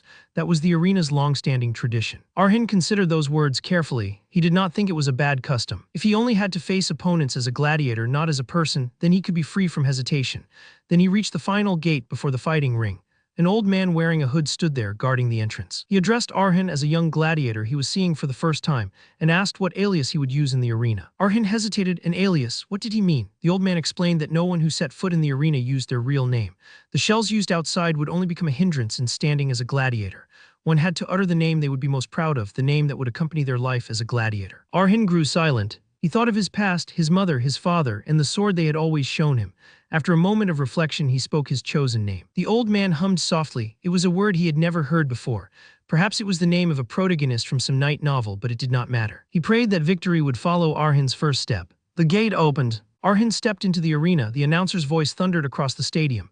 Young gladiator Liam. At that call, Arhin raised the mask and covered his face. This was the entrance exam. The bronze-ranked arena was nearly empty. Matches at this level carried no real expectation except from petty gamblers. They were nothing more than filler between major matches, a way to pass time in the evening. Because of that, what filled the stadium was not cheers or applause, it was boos. A few scattered spectators shouted loudly. They complained that they had not come all this way to watch something boring. They demanded that the match end quickly. One mocked Arhin directly, calling him weak and telling him to die if he was only going to waste time. The words were harsh and sharp. The master observed calmly and commented that it was only humiliation and contempt for the weak. Indeed, it was a scene fitting for the Iron Kingdom, where the strong ruled without mercy. Then he asked Arhin whether the boos intimidated him. Arhin tightened his grip on his sword and replied quietly that they did not. The master nodded. That was a good mindset. Then his expression hardened. He reminded Arhin that he had staked his name on this battlefield. Arhin was shouldering the history and honor of Caravan. All of it rested on him. Arhin listened. He answered firmly that he would definitely win. At that moment, a giant man stepped forward from the opposite side, holding a massive sword. His build was large and heavy, his presence overwhelming. The announcer stood between them and shouted loudly, "Now today's third match." Introducing the rookie gladiators who would show the charm of a shabby fight, he pointed at Arhin first. Name, face, record, nothing to show. A rookie among rookies making his first arena appearance in his life. The greenhorn rookie gladiator Liam. Then he turned to the opponent. Since his debut, he had brutally taken the lives of every gladiator he faced, receiving both hot boos and cheers from the crowd. The rookie with 3 consecutive wins, the giant gladiator Temur. Temur smiled with clear malice in his eyes. Finally, the announcer raised his voice once more and declared that this sacred match would be dedicated to the goddess of victory. Temur let out a deep mocking laugh, rolling the name Liam on his tongue as if it were something dirty. He called it stupid, weak, and unimpressive, a name that carried no weight. He said it sounded like something a frightened child would make up to hide behind. Arhin stood still and listened. He simply watched Temur without speaking, calm on the surface. Temur stepped closer, his heavy boots pressing into the sand, and made a proposal. Arhin should throw away that ridiculous sword and remove the mask. He should dance to the rhythm of Temur's clapping. If he did that, Temur would show special generosity and spare his slender neck. Arhin kept his breathing steady and finally spoke in a quiet voice. He had heard that not taking each other's lives was an unspoken rule here. Temur stared at him for a moment, then burst into loud laughter. His expression twisted. Did he look like someone who cared about such things? In the Zernia Mountains, where he was born and raised, men who lost were always killed. That was the law there, that was how strength was proven. He shouted that he had killed all 3 gladiators he faced before. He snapped their necks with his own hands. Why? Because that was the rightful privilege of the winner, and because it was the best entertainment. Then his tone changed again. In his view, Arhin was too insignificant. Whether he snapped his neck or twisted his limbs, he would not feel any enjoyment. So Arhin should at least make the fight amusing. He should shake that thin body of his and make the audience laugh. Arhin forced his anger down. He would not lose control before the match even began. The announcer suddenly shouted with exaggerated excitement, saying the war of nerves was already fierce. Perhaps this would turn into an interesting spectacle after all. Both gladiators were ordered to take their positions. The match would begin immediately. They stepped back and faced each other properly, weapons raised. For a brief moment, silence filled the space between them. Then Arhin spoke again. He said he also had a proposal. He pointed his sword straight at Temur. After mocking his name like that, Temur should take it back. If he did, Arhin would let him die comfortably. His voice shook slightly with suppressed anger, but his stance remained firm. Temur laughed even louder than before. The small crowd joined in, mocking Arhin's bold words. They shouted that the young master was showing amazing bravery. Maybe he had read some cheap night novel. They asked who Liam even was. One voice cruelly asked if it was the name of his father, the one who died first. Laughter spread across the empty seats. Temur smirked and said that if the atmosphere heated up like this, it would be hard to go easy on him. He adjusted his helmet slowly, still grinning, and said that if Arhin listened obediently even now, he never finished the sentence. In an instant, Arhin moved. His body shot forward without warning. The blade flashed once in a clean arc. A sharp sound cut through the air. 2 fingers flew from Temur's hand before anyone understood what had happened. They fell to the ground, followed by a spray of blood. Temur's laughter stopped abruptly. Shock filled his eyes as he stared at his injured hand. Arhin stood before him, his sword steady and his voice cold. He would say it one more time, apologize for insulting his name if he wanted to die comfortably. Temur's rage swallowed him whole. He screamed at Arhin, his voice breaking as he called him a bastard. His sword jerked backward and his muscles swelled. Then he lunged forward at full speed. His eyes burned red. The force of his step cracked the ground beneath him as he swung with murderous intent. The air trembled from the power behind the strike, but Arhin leapt backward at the exact moment the blade descended. Steel split nothing but wind. Temur shouted again, fury sharpening his voice. His eyes narrowed into thin lines of hatred. He tightened his grip until his wounded hand trembled. Then he roared once more and charged. The crowd gasped. This was not the one-sided display they had expected. The giant who bragged about snapping necks was being avoided again and again.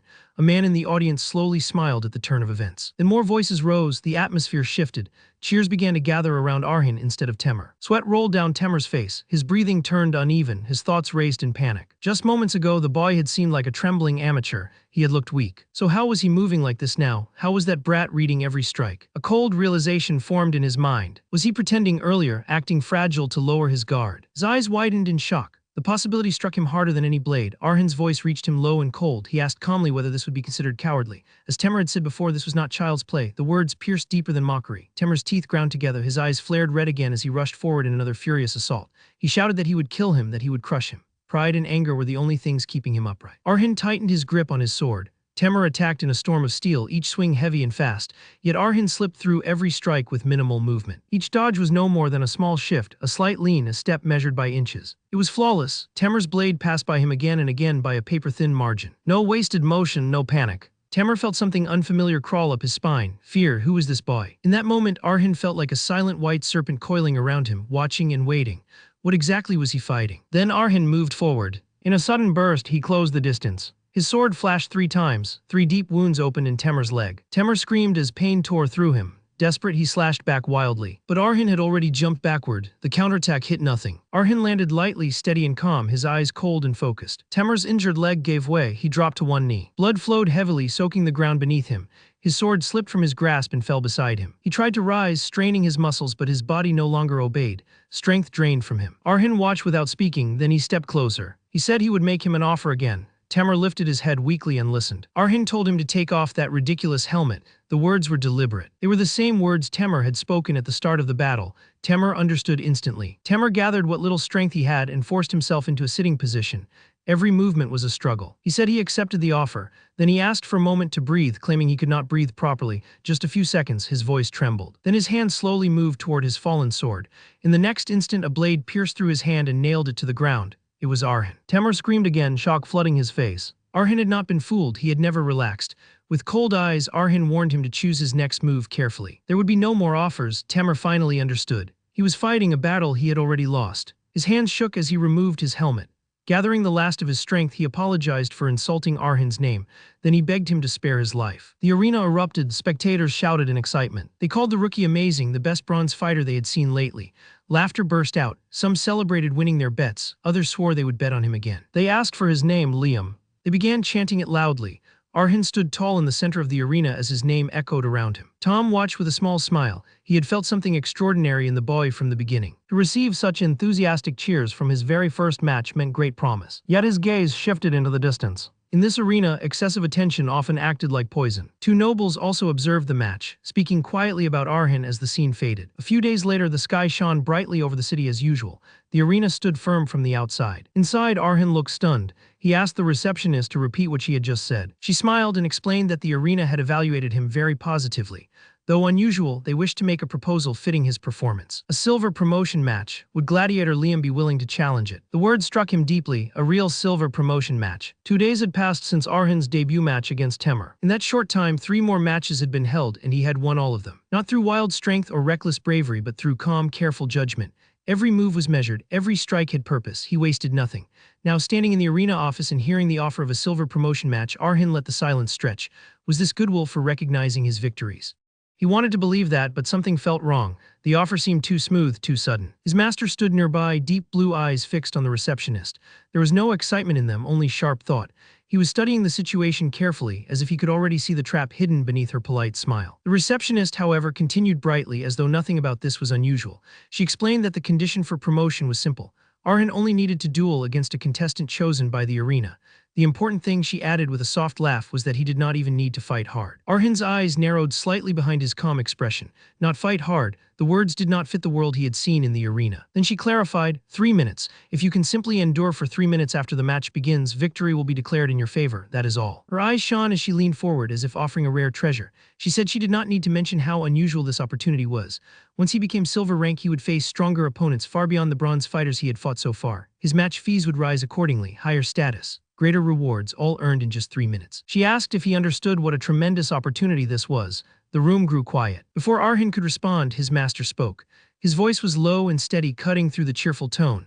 He called it rookie stomping, an old tradition from when the arena had been nothing more than a fighting pit. It was a method used to weed out cunning rookies, fighters who relied on efficiency instead of flashy violence. More than that, it was a spectacle designed for a certain kind of audience. His tone hardened. The arena would lure a promising rookie with the promise of promotion. Then they would pit him against a powerful opponent he could not possibly handle. The crowd would watch as the rookie's sword broke. They would enjoy seeing him struggle, humiliated and toyed with. It was not a promotion match. It was an exhibition, an execution in all but name. If Arhin did not wish to be disgraced, his master advised him to refuse. A proper chance for promotion would come soon enough. There was no need to rush into a trap. Then his master looked directly at him and asked what he would do. Arhin's eyes turned cold. Inside, his thoughts were steady. He had known from the beginning that the arena was not kind. If he kept fighting safely, efficiently, and quietly, he would eventually face something like this anyway. Avoiding it would only delay the inevitable. He spoke calmly. Isn't the answer obvious? He turned to the receptionist and accepted. He said he would gladly face whoever the opponent was. 2 days later, the arena notified him of the opponent's identity. The alias was the Black Bride. Title alone carried weight. The fighter was a graduate of a prestigious academy, undefeated in the silver rank, and a powerhouse swordwalker. The academy in question was known as the premier institution for those born with natural talent for the sword. Simply possessing its diploma granted one the rank of knight, a title reserved for the elite. Stronger training, higher rank, greater experience, everything favored the Black Bride. Evening settled quietly over the city. The sky burned in fading orange before sinking into deep blue. Arhin walked along the stone path outside the arena. Arhin said he had looked into the Black Bride. The name carried a dark reputation. Not only had that fighter shown overwhelming skill in every match, but every opponent had been left unable to recover. None had walked away whole. His master let out a short laugh. He said the arena officials had truly made up their minds this time. If they had prepared to that extent, then even enduring 3 minutes would not be easy. His tone shifted as he analyzed the situation calmly. What did people call this kind of situation these days? He paused, then mocked lightly, saying that people would simply say Arhin was doomed. Anger flickered across Arhin's face at those words. He asked quietly if it was truly that bad. His master answered without hesitation. The Black Bride was likely not stronger than Petal. Even if Petal had been frail, he was still a powerhouse who had reached the peak among swordwalkers. However, there was a clear difference between then and now. Petal had used swordsmanship tailored to Arhin's level, preserving his honor. He had shown restraint. But he could not expect such mercy from the Black Bride. Arhin responded with quiet sarcasm, thanking his master for opening his eyes to the terrible reality approaching him. But inside, his thoughts were steady. His master never lied when it came to swords. If his master warned him, then the threat was real. Still, Arhin had the steel mana heart within him.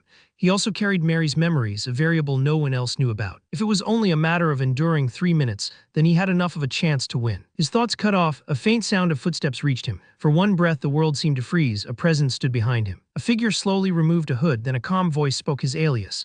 The little gladiator Liam, that is you right. It was a woman, none other than the Black Bride herself. Shock spread through Arhin's body. He could not feel her presence even now. It was as if she had blended perfectly into the air. He turned slowly to face her. Long pitch-black hair fell down her back. The shape of the sword at her side was one favored by warriors of the East. His mind connected the pieces at once, the Black Bride. He did not know why she had come to him, but there was no reason to admit his identity so easily. He faced her with steady eyes and asked who she meant. The little gladiator, she must have mistaken him for someone else. She stared at him in silence for a moment. Then she said he was making things troublesome. Her hand moved to her sword, steel slid from its scabbard. Arhin's eyes widened. Instinct took over. His hand shot toward his own sword, but before he could fully draw it, cold metal touched his neck. Her blade had reached him first. He had barely managed to grip his hilt. The difference in speed was overwhelming. In the next second, she withdrew her sword and returned it to the scabbard as if nothing had happened. She told him not to waste her time. From his split-second reaction and that unique needle-like sword, he could not deceive her eyes. There was no need to stay on guard. She had not come to kill him. She had come to make a proposal. Arhin asked what kind of proposal. Her answer was simple: forfeit the match. Those words darkened his expression. She told him not to make a foolish choice. He should not force her to ruin his future. Then she turned to leave. Before she could walk away, Arhin spoke again. What if he still participated? What would she do then? She looked back at him. Her eyes glowed faintly red, a trace of bloodlust slipping through her calm mask. If he chose that path, he would pay the price. Night deepened. Later, Tom stood alone inside the Hall of Fame, gazing at the rows of weapons displayed like silent witnesses of past glory. A faint smile touched his lips as he sensed someone approaching. A welcome guest had arrived. He asked what brought young Master Arhin here at such an hour. Arhin bowed slightly. He apologized for visiting so late and without notice. He knew it was shameless to ask for something like this. Then his eyes lifted, shining with firm resolve. He asked if he could take a sword from the hall with him. The memory replayed clearly in Arhin's mind. He had asked her what she would do if he still chose to participate. The Black Bride had turned back slowly, her red eyes cold and steady. She said he would pay the price. There was no mercy for an enemy faced with a sword in hand. He should judge wisely. Then she had walked away without another word, her presence fading as silently as it had appeared. Now Arhin stood alone on the empty road, the night air pressing against him. For the first time since entering the arena, fear touched him, not enough to break him, but enough to make his heart beat heavier. The difference in skill between them had been clear in that single instant when her blade reached his neck. He had not even felt her approach. His master's voice cut through the silence. He said she was a talent too great for this era. Most swordsmen reached the wall known as Swordwalker and stopped there. Their lives as warriors ended at that limit. But for that girl, it would not even be an obstacle. If fortune favored her a little more, she might soon spread her wings and step into the next realm entirely. She was a genius. Arhin listened quietly. For his master, who was strict and unforgiving about swords, to praise someone so highly meant the evaluation was sincere. The gap between him and her was real. For the current him, it was a distant distance. But even so, something rose inside him. He lifted his head, eyes steady. Giving up was not an option. The words were not loud, but they were firm. His master watched him and smiled faintly. Time would not wait for him, his master said. If he intended to walk forward, then they had to move quickly. They still needed to find the second sword. The scene shifted to the present. Arhin now stood inside the Hall of Fame, facing Tom. He asked calmly if he could take a sword from the hall. Tom stiffened in shock, sweat formed on his brow. Taking a sword from this hall was not a small request. Tom, however, seemed to understand immediately. He asked if this request was related to the promotion match against the Black Bride. Arhin's eyes widened slightly, so he already knew. Tom explained that the news was spreading everywhere. A match between such promising gladiators naturally drew attention. To a young fighter who had only just sprouted in the arena, it seemed the organizers had played a rather cruel trick. Because of that, Tom said gently, he would personally recommend reconsidering the promotion match. He then spoke of the Black Bride in detail. She hailed from Yungwon on the eastern continent, a land where supreme martial talent overflowed. She had graduated top of her class from Temple, one of the Iron Kingdom's 3 great academies. That alone proved her ability, and here in the arena she had already overwhelmed countless gladiators without defeat. She was a genius in both name and reality. Tom did not deny Arhin's own qualities. He acknowledged that Arhin also possessed excellent potential, but facing a raging wave too early would only result in being swallowed by it. If Arhin gained more experience through several more matches and challenged her only after building enough strength to withstand the torrent, he could display an even more splendid fight. Tom assured him of that. Silence settled between them. Arhin's face darkened slightly, but his eyes did not waver. He thanked Tom sincerely for the advice. However, he said he intended to face it. He admitted that because he could not measure the height of that wave, his body trembled. Fear existed, he would not deny it. But as one who prayed to the goddess Lepri, avoiding combat because of fear would betray his gladiator heart.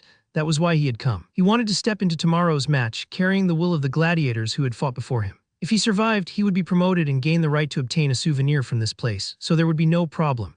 And if he died, Tom could simply retrieve the sword afterward. That too would cause no trouble. He promised he would not throw a childish tantrum. If Tom felt even the slightest discomfort with this request, he would accept refusal without complaint. His gaze lowered slightly. It was only greed, he admitted quietly. The desire to grasp even a handful of courage, nothing more. Tom looked at Arhin for a long moment. Something in the young man's lowered posture and the quiet firmness of his voice softened him. According to the rules, taking a weapon from the Hall of Fame was absolutely forbidden. Swords enshrined there belonged to the souls of gladiators who had fought and fallen. They were not tools to be borrowed lightly, but Tom was not merely a manager. He was the one who protected the dignity of those spirits. With slow care, he said that as the guardian of this hall, he could not ignore the sincerity of someone more gladiator-like than anyone else standing before him. Respect demanded an answer, and so he would grant the request. Arhin lifted his head in surprise. He asked if Tom was truly certain. If trouble arose because of him, Tom interrupted with a warm smile. Despite appearances, he held considerable authority in the arena. Gifting this much courage was within his power. His eyes grew wet as he laughed softly, saying that seeing such a wonderful gladiator after so long stirred his emotions. Age had made him tearful. Arhin bowed deeply before him. He thanked Tom again and again. Behind him, his master watched, and let out a short laugh. He remarked that Arhin seemed to possess more talent for acting than for swordsmanship. If he had chosen the stage instead, he might have succeeded long ago. Arhin's face returned to calm the moment his head rose. Inside, his thoughts were cold. With this, the conditions were met. Now, all that remained was to digest the power of that sword. The next day arrived, night fell, and the arena roared with life. More spectators filled the seats than ever before. The little gladiator versus the Black Bride. Anticipation crackled in the air like lightning before a storm. At the center of the arena stood the Black Bride. The scene closed in on her eyes. Her memory shifted to a conversation from days earlier. She had stood before the receptionist, listening as the name of her next opponent was revealed, the little gladiator. She had asked if they wanted her to trample someone who was merely a beginner with the sword. The receptionist had smiled brightly and confirmed it. Not only that, but the planners requested that she cut off one of his arms or legs. It would make a good spectacle for the audience if things unfolded that way. The Black Bride's voice had turned cold. She asked if they truly believed she would accept such a proposal. She had begun to turn away, but the receptionist stopped her quickly, saying they understood the request was unpleasant. That was why, if she accepted this one proposal, they were prepared to offer something from storage. The Dragon Sword of the East Continent. The name struck her like thunder. Her eyes widened despite herself. The receptionist added quietly that the blade carried great meaning for swordsmen of the East. She had heard that it was one of the reasons the Black Bride continued fighting as a gladiator. The Black Bride's face darkened. Her hand tightened around her sword. The receptionist smiled thinly, saying she would take that silence as acceptance and hoped for a good match. The memory faded. Back in the present, the Black Bride stood within the arena's fighting grounds. It had been a proposal she could not refuse. As a human being, not merely a gladiator, she had given the boy a warning. That had been the only mercy she could offer. Footsteps approached across the sand. She looked up. Her eyes widened slightly. Despite the warning, he had come. The little gladiator stood before her, sword in hand. Her crimson eyes glowed as she drew her blade from its scabbard. Her voice dropped low, heavy with finality. She had given him enough warnings. Whatever happened from this moment on would be his responsibility. Then something shifted. The air changed. The arena seemed to drown in an invisible tide. The Black Bride felt as if she were standing ankle-deep in a pool of blood. A terrible scent filled her senses, her breath caught. What was this, that suffocating smell of slaughter? Was it coming from that child? Arhin stood opposite her, his face shadowed, his eyes burning red. Bloodlust spread from him like a rising storm, pressing outward and swallowing the space between them. Inside, his thoughts were steady. He was a resident of the Free City crowd, one who had willingly stained himself with blood to reclaim freedom. His aura surged wider, deeper, turning dark purple as it settled around him like a living thing. The sun dipped below the horizon, casting a fiery glow over the ocean waves as they crashed against the jagged cliffs of a coastal city. This place was known as Crowd, Born from the ruins of an ancient republic, it rose to become one of the 6 free cities. History once recorded this land as paradise, a realm praised for its legendary beauty. But those records are meaningless, because the past could not sustain those living in the present. Dark silhouettes of buildings loomed over the streets as birds scattered into a gray, oppressive sky. Today, Crowd was nothing more than a hollow shell, a place where freedom and hope had utterly vanished. It became a terrible land, a place where the light had long since faded. And the origin of that shadow traced back to the corruption of the nobility. Their greed for luxury was like a bottomless pit, impossible to fill, blinded by their own insatiable desires. The nobles sold the city's very territory to a foreign power known as the Golden Empire. A contract was sealed with a handshake, trading away the sovereignty of the people for immediate wealth. Eventually, desperation drove the nobles even further. They used the human rights of the citizens as collateral, borrowing massive amounts of gold coins from the Red Bank. That single decision stripped the people of Crowd of their dignity and forced them into the status of slaves. This grim reality gave birth to a haunting question: why did they have to live like this? A father beaten to death while begging tourists for food. A mother selling her body to keep her children from starving. A sister dying from fever because the family lacked even a few copper coins, leaving behind only the memory of her small, cold hand. Why they were trapped in such misery, forced to spend their present days beneath the weight of despair. Then the answer appeared unexpectedly at the Crowd execution ground. A massive wooden guillotine stood tall against the fortress walls, its heavy blade gleaming with lethal light. A man waited beneath it in terror, his eyes bandaged and his mouth gagged. His charge was assault. He was a citizen who, after being tormented by a drunken tourist rampage, could no longer endure the suffering and chose to resist. The memory showed him striking back against his oppressor in the dark cobblestone streets. Bloodshed was a trivial sight in this city, but a tourist becoming the victim was unprecedented. To appease the anger of the great powers, the city carried out an execution, turning the rebel into an example. Everyone understood the unmatched unfairness of this clearly unreasonable violence. Yet for the man who had once been their neighbor, there was no room for the Crowd to feel sympathy. They feared the outsider violence that would intensify using this incident as a pretext. They feared the screams that would inevitably burst from the next victim. The following day, the streets of Crowd remained eerily silent. No screams echoed through the alleys. That peaceful, quiet atmosphere continued for days, marked by an unfamiliar silence. And the reason was simple. In the eyes of the outsiders, that execution had changed how they saw the local people. The citizens they once regarded as mere slaves now appeared dangerous. A tourist looked over his shoulder in fear, sweating as he realized the people around him were no longer submissive. They were watching coldly. These people hid sharp fangs beneath their weary exteriors. And in that moment, change was possible. The shackles that bound them could have been broken. Then a heavy realization settled in. The citizens themselves were accomplices to all the violence and despair that filled the city. Their charge was singular and absolute: the sin of not resisting. A hooded figure stared out from the darkness, eyes burning with new, lethal purpose as the weight of that collective guilt settled over the city like a shroud. Freedom demanded a price that had to be paid in blood. Someone had to spill it, and someone had to be stained by it. One man willingly chose to become that person, for the sake of the freedom that belonged to everyone and for the atonement they all had to bear. Standing atop a domed roof beneath the glow of a full moon, the hooded figure drew a sharp blade. This path of shadows was taken for the sake of paradise. The wind howled around the lone warrior as he prepared to strike against the corruption of the world. Then the scene shifted to the roar of a grand arena. An announcer declared the start of a sacred duel dedicated to the goddess Lapri. The Black Bride faced off against the little gladiator. As the match began, the Black Bride observed Arhin in the ring. When they first met, the boy had carried the air of a simple mercenary. Now his presence had shifted completely. He stood ready, his grip firm around his weapon as the crowd's cheers erupted like a physical force, signaling the beginning of a life-or-death struggle. Arhin now seemed like someone who had stained himself with blood while moving through the shadows. He had become an assassin. A dark crimson aura radiated from him as he stood small yet menacing in the center of the ring. The Black Bride found the situation difficult to understand.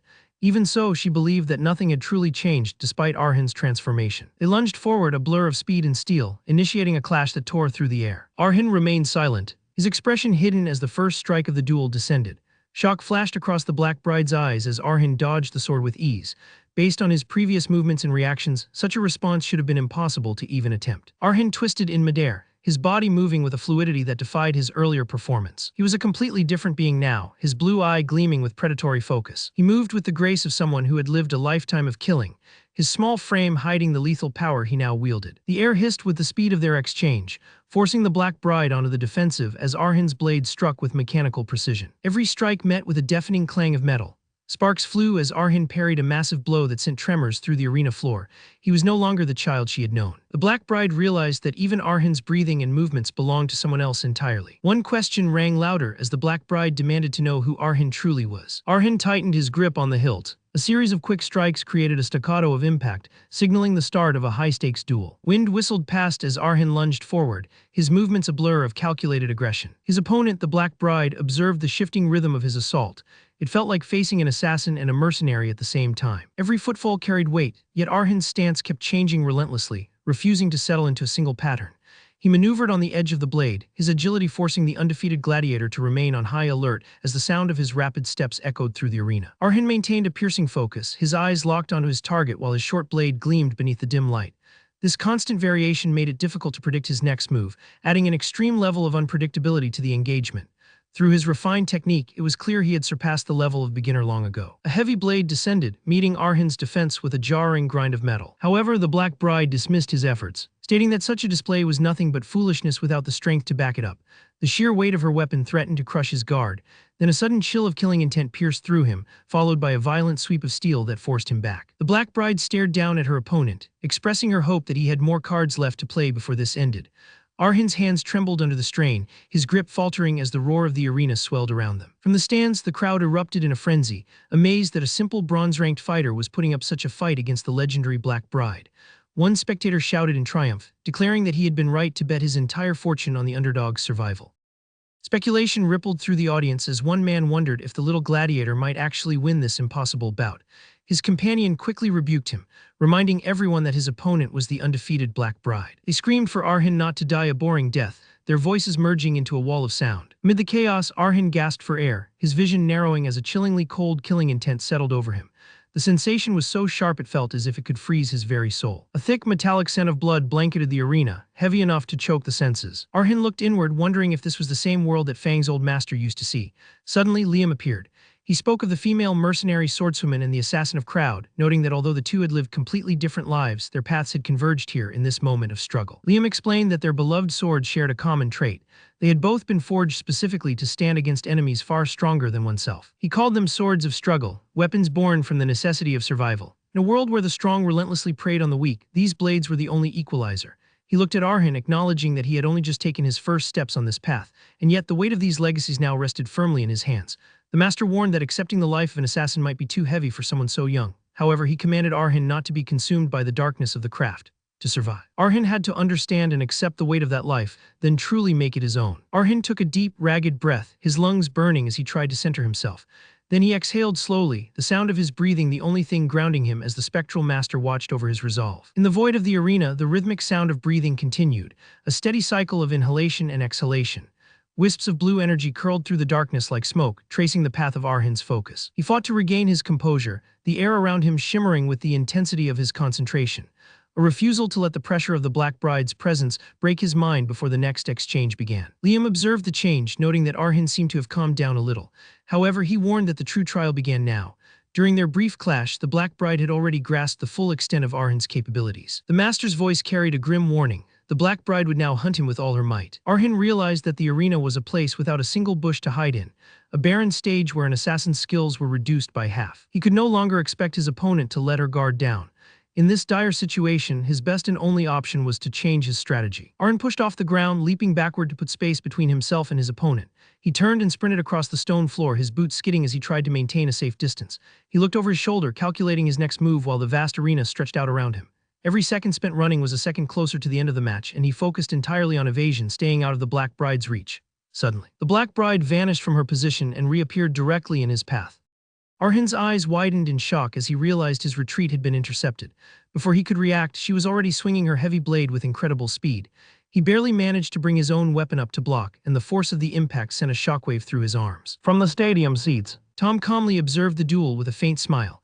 He explained that the young master appeared unaware of the true power possessed by a swordwalker. According to him, a swordwalker could project an invisible path that suppressed their opponent. This path was more than just a technique for attacking or defending. It created a domain around the user that controlled the flow of combat, allowing them to fight on their own terms. Within that domain, the swordsman could also expand the path inward, greatly amplifying their strength, speed, and perception. By doing so, they essentially elevated themselves beyond ordinary human limits, becoming something close to a superhuman warrior. Meanwhile, in the arena, Arhin found himself struggling to keep up with the Black Bride's sudden change in pace. In an instant, she closed the distance between them and swung her blade with terrifying speed. Arhin barely managed to dodge, the sword passing just inches from his neck. A thin layer of sweat formed on his face as he reacted quickly, striking her sword with his dagger in an attempt to disrupt her attack. However, her arm moved fluidly upward, seamlessly transitioning into another strike as if his counter meant nothing. At that moment, Arn realized with growing fear that her power and speed were completely different from what they had been at the start of the match. It felt as though he was now facing the true strength of the Black Bride. In normal swordsmanship, he knew that even skilled fighters left small gaps between attacks when resetting their stance. Those tiny openings were usually the key moments where an opponent could retaliate. Yet the Black Bride's sword left no such opportunity. Even when her blade appeared to pause, the next attack was already following through, creating an unbroken chain of movements. To Arhin, the way she fought resembled a master painter creating art upon a canvas. Every motion flowed like a brushstroke, forming a perfect image. Suddenly, her eyes glowed with a cold white light. As she delivered a powerful slash, Arhin struggled desperately to block it, raising both his sword and dagger with both hands to withstand the force. From afar, Liam, watching the duel, quietly recognized the technique as the Sword of the East. He explained that swordsmen from the eastern continent practiced a martial style that mirrored nature itself. Their movements could be light and floating like feathers, their footwork uniquely fluid, and their sword trajectories elegant yet devastating, curving gracefully before crashing down with the force of a wave. All of these motions were connected into a single flowing sequence. And when that sequence finally came to a stop, it marked the moment meant to deliver the finishing blow. Just then, Arhin noticed that the Black Bride had suddenly stopped moving. His heart pounded as his senses widened in alarm. Before he could react, she appeared directly in front of him, her sword poised calmly as she declared that she had finally caught him. The scene returns to the memories of the assassin's sword, where a castle shrouded in night, its looming silhouette casting a suffocating presence over a city that had long since decayed into a rotting mire. Here, survival itself felt like a rebellion against fate.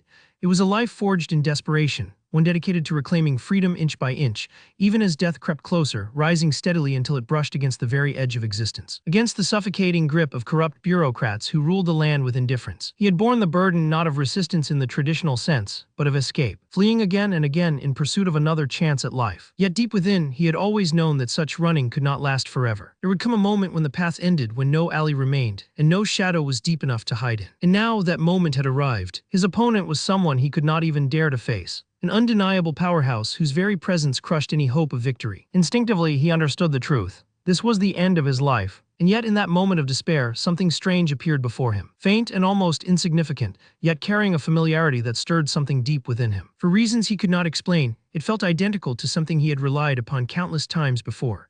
The unseen advantage that had always allowed him to slip through overwhelming violence and navigate the twisted back alleys of Crowd, the city he knew so intimately. Recognizing it, he decided to name it an opening. The scene shifted as Arhin seized that fleeting opportunity without hesitation.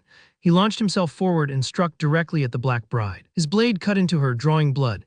The outcome was so unexpected that even she appeared momentarily shocked. Without lingering, Arhin slid back immediately after the strike, creating distance as both his dagger and sword dripped with her blood. Standing once more, he glanced toward the stadium, his thoughts forming with bitter clarity. His only talent was the ability to find a way to survive in filth, like a gutter rat clawing its way through refuse. That such an instinct is none other than genius. Blood from the Black Bride's wound continued to drip steadily onto the arena floor. Despite this, she remained composed. Her eyes narrowed as she acknowledged that he had managed to pierce through her defenses and escape within a split second. Yet she questioned what he intended to do next, her calm voice carrying unshaken confidence. Faced with her overwhelming presence, Arhin could not help but feel a flicker of fear. He recognized that she was far more powerful than anyone he had ever encountered. Even the skilled opponents tied to the dagger's previous owner paled in comparison. Not only had she avoided a fatal blow, but she had counterattacked in that same instant, leaving him battered to the point where even the slightest movement threatened to shatter his ribs. In such a state, he realized he could not rely on any assassin's techniques, nor could he even create distance. The logical choice, he admitted to himself, would be to forfeit, to accept humiliation in exchange for survival. For as long as he lived, another opportunity might arise. But that option did not exist for him. As a caravan, retreat was not a path he could take. Steeling himself, Arhin returned fully to a combat stance, determination replacing hesitation. Next to him, Liam observed him calmly, while the announcer struggled to process what was unfolding.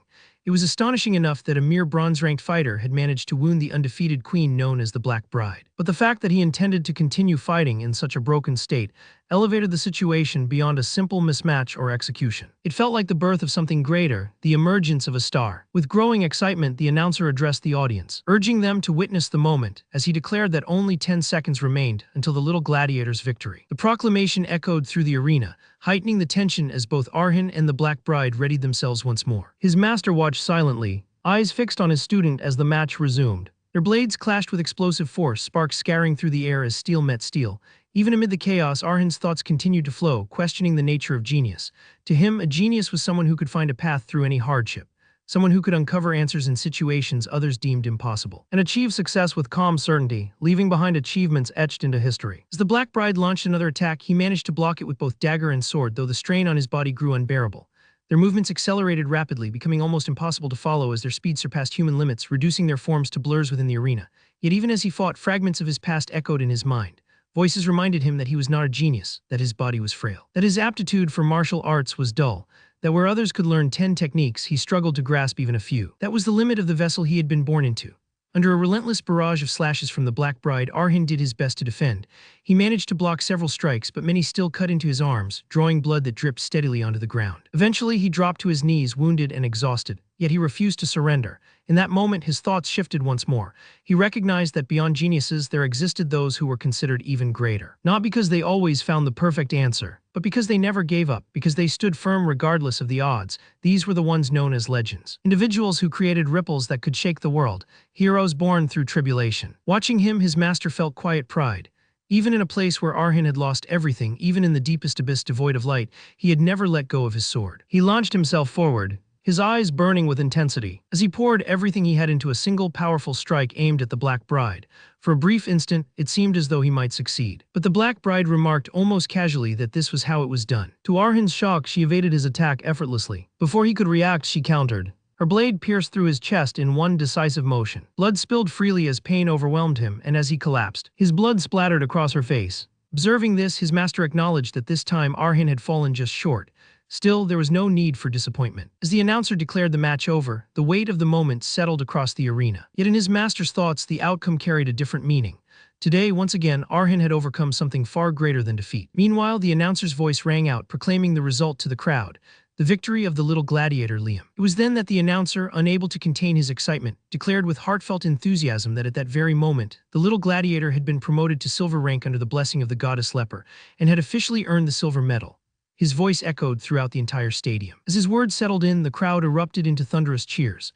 People shouted, celebrated, and rejoiced, their excitement shaking the arena itself as the atmosphere turned electric with admiration for the unexpected victor. Amid this overwhelming celebration, the scene shifted back to the arena floor, where Arhin still lay unconscious, his body motionless after the intense battle he had endured. Standing nearby, the Black Bride held her sword, silently observing him.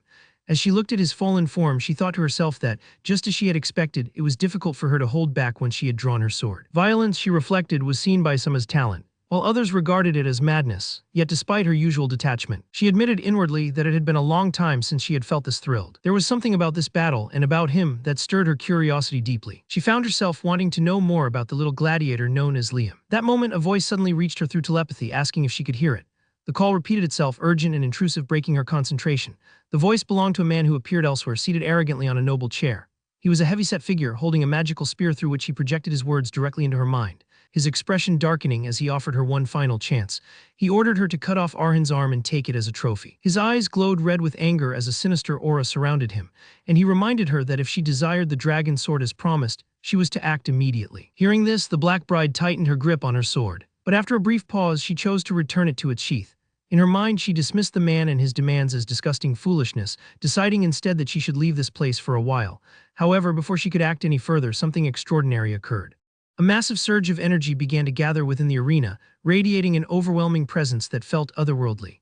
The sheer intensity of this aura caused her eyes to widen in shock, because what she was witnessing defied all logic and understanding. She questioned whether she was seeing things, and if not, then what exactly was this phenomenon? From within that immense energy, a figure emerged, Arhin's master, the old man whose presence carried an indescribable weight. He appeared calm, even smiling slightly, and remarked that this development was quite unexpected. He wondered if it was because his young descendant had lost consciousness, or perhaps because of the fierce clash of swords between them.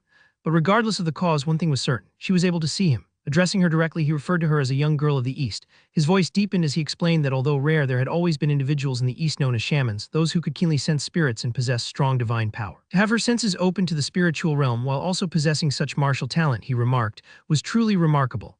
The Black Bride listened carefully, realizing that what she was witnessing was no illusion. She understood instinctively that this phenomenon could only be manifested by someone who had reached the absolute pinnacle of swordsmanship. As she observed further, she saw what appeared to be a divine sword, and her thoughts immediately turned to the concept of the mind sword, the ultimate symbol of a swordmaster. She recalled the legendary figure Carlos, a name known to all who wielded a blade. He had manifested 10 swords and ascended to the throne of the greatest swordsman. Yet what she saw before her now far surpassed that legend. The number of swords surrounding the old man was not merely 10. Dozens appeared, then hundreds, then thousands. And even beyond that, filling the entire sky. Overwhelmed, she questioned what kind of entity could possibly be standing before her. Master remained composed, though his aura alone spoke volumes about his existence. As he stepped forward, he extended his hand and told her that she still lacked the capability to comprehend the answer she sought. However, he assured her that someone with her talent would one day be able to reach that understanding. He spoke of the Land of Swords, describing it as the final destination of all blades. The Black Bride listened intently, her curiosity deepening as the idea of such a place captivated her thoughts. Then, with a calm yet meaningful tone, the master expressed that he looked forward to the day they would meet again, addressing her by her true name, Xiaolian. In the next instant, he vanished from her sight, leaving behind only the lingering presence of his overwhelming power. Still shaken, Xiaolian stood in silence, unable to dismiss what she had witnessed as a mere dream. Her mind drifted back to her past, recalling a moment when someone had once asked her if she had ever heard the legend. It was said that when one's mastery of the sword reached the heavens, they would ascend to a land where immortals dwelled. A paradise where departed loved ones awaited, a place filled only with pure and endless happiness. The thought had once seemed distant and uncertain. But now, as her eyes widened with realization, she understood that the legend was true. Such a place truly existed. And what she had just encountered could only be described as a god of swords. The scene then shifted to the next day, showing the stadium once again, now shining beneath the daylight sky, its grandeur unchanged despite the events that had unfolded. From there, the focus moved to the recovery room, where Arhin lay resting, his body wrapped in bandages, particularly around his chest. A knock sounded at the door, followed by a polite voice asking for permission to enter. Arhin, startled, looked toward the door and questioned what the visitor meant. Entering the room, the woman calmly stated that she meant exactly what she had said, revealing that her true name was Xiaolian. She expressed her desire to follow him, explaining that she wanted to see, hear, and feel everything by his side. Her dream, she said, was to reach the pinnacle of the sword, and she believed this was the fastest way to achieve it. Arhin listened in stunned silence, struggling to process her words. She then asked if he would allow it, and it became clear that the one speaking was none other than the Black Bride herself. Confused and suspicious, Arhin wondered if this was some kind of trick. Why would someone stronger than him make such a request? At that moment, his master appeared once again, telling him not to be so flustered because this was a natural progression. He explained that the girl had met him face to face the previous day and had sensed his presence the moment Arhin lost consciousness. Speaking with visible amusement, the master added that she had been utterly captivated and that such a reaction made perfect sense. Arhin, however, regarded his master's words with a dull expression, even suspecting that the old man might have lost his sanity. The master continued, stating that since ancient times, those who walked the path of the sword would become his followers simply by glimpsing his shadow. Yet he admitted that there were moments when he felt a sense of pity. Addressing Arhin more seriously, he remarked that at his age, it was natural to experience pure romance and discover the joys of life. Rather than being burdened with a cruel struggle of life and death, a path stained with blood and a fate tied to violence. Arhin listened in silence, his expression darkening as he absorbed those words. The master then concluded that once one had chosen their path, all lingering regrets must be cast aside. Hesitation, he said, was only for those who looked back in fear. As the descendant of Caravan, Arhin the Avenger, it was up to him to judge whether the swordswoman Xiaolian was truly worthy. Standing before him, Xiaolian waited patiently for his decision. Closing his eyes, Arhin thought carefully. She was a high-level expert who already held a favorable impression of him. She was also a genius acknowledged even by his master. While she claimed that he would help her achieve her goals, he realized that the same was true for him. She could become a valuable asset and a source of motivation. Finally opening his eyes, he addressed her, first calling her Black Bride, then correcting himself, Xiaolian. Introducing himself simply as Arhin, he accepted her request and welcomed her as his companion, saying that he looked forward to working together. In response, Xiaolian affirmed that she too looked forward to it. And with that, a new partnership was formed in the aftermath of battle. The atmosphere had gradually returned to something close to normal. Now he found himself traveling once more. Beside him sat Xiaolian, her posture straight and composed, her expression as unreadable as ever. For a long while, neither of them spoke. He admitted that what he was about to say might sound strange, but insisted there was something important they needed to clear up. He asked her to listen without misunderstanding him. Xiaolian gave a small nod, signaling that she was listening. Arhin continued, explaining that he had complicated circumstances, things he could not openly reveal or explain to others. His tone grew heavier as he spoke, and his expression darkened slightly. Then, after a brief pause, he stated bluntly that because of those circumstances, he could not become her lover. The words lingered awkwardly in the air. For a moment, everything fell completely silent again. Even the sound of the wagon seemed distant, as though the world itself had paused to acknowledge the discomfort of the situation. Trying to ease the tension, Arhin quickly added that, of course, he understood perfectly well that she likely had no such intentions either. Still, he reasoned that they were a young man and a young woman traveling together, and there was no telling what misunderstandings might arise in the future. So just in case, he wanted to make things clear in advance and asked for her understanding. Xiaolian listened to his entire explanation without any visible change in her expression. Her face remained calm, almost indifferent, as if his words had not stirred even the slightest emotion within her. After a brief pause, she responded in a composed tone, saying that she believed his concern was valid. However, she assured him that he did not need to worry. Then her tone shifted ever so slightly, becoming colder and more direct. She stated plainly that he was definitely not her type, and that such a situation would absolutely never happen. Oh man, our boy still thinks he is winning, but at what cost? To top it all up, Xiaolian continued without hesitation, elaborating on her preferences with unsettling honesty. She explained that she preferred men who were taller than her, muscular, and possessed sharp, fierce features. In contrast, she admitted that she completely despised skinny and scrawny men. Her gaze shifted briefly toward Arhin as she added that he looked far too soft, like someone who would apologize first even if he was not at fault in a fight. Wagon driver, who had been quietly guiding the horse, could not help but feel the awkward tension thickening in the air. He glanced back nervously, clearly uncomfortable with the direction the conversation had taken. Arhin's face darkened as he listened, his confidence taking visible damage with each passing word. Xiaolian, however, continued calmly, clarifying that there was nothing inherently wrong with those traits. It was simply that they did not match her tastes at all. Then she concluded by asking if she needed to say anything more. For a moment, Arhin felt a surge of irritation rise within him. Forcing a strained smile onto his face, he replied awkwardly that no, what she had said was more than enough. Behind him, his master had turned his face away, shaking with silent laughter and thoroughly enjoying the situation. Xiaolian then shifted the conversation as if nothing unusual had happened. She remarked that it was a relief that the matter had been settled, then proceeded to ask him a question of her own. She asked whether there were other neighbors in his village, mentioning that he had previously said she was the second. Arhin, regaining some composure, answered their knight had moved in not too long ago. His expression softened slightly as he spoke, and he added with a faint smile that he was sure she would get along well with him too. He described the knight as not only highly skilled, but also someone with excellent character, a very kind person. However, the image that accompanied his words painted a starkly different picture. The man he described stood surrounded by blood and fallen bodies, his expression devoid of regret, as though such violence was nothing out of the ordinary. Not long after, the wagon reached the outskirts of the caravan fief, and the two of them continued their journey on foot along a narrow path that cut through a dense forest. As they walked, Arhin glanced at Xiaolian's belongings and asked if that was truly all the luggage she had. She replied simply that she had never possessed much to begin with. To her, a sword and a day's worth of rations were more than enough.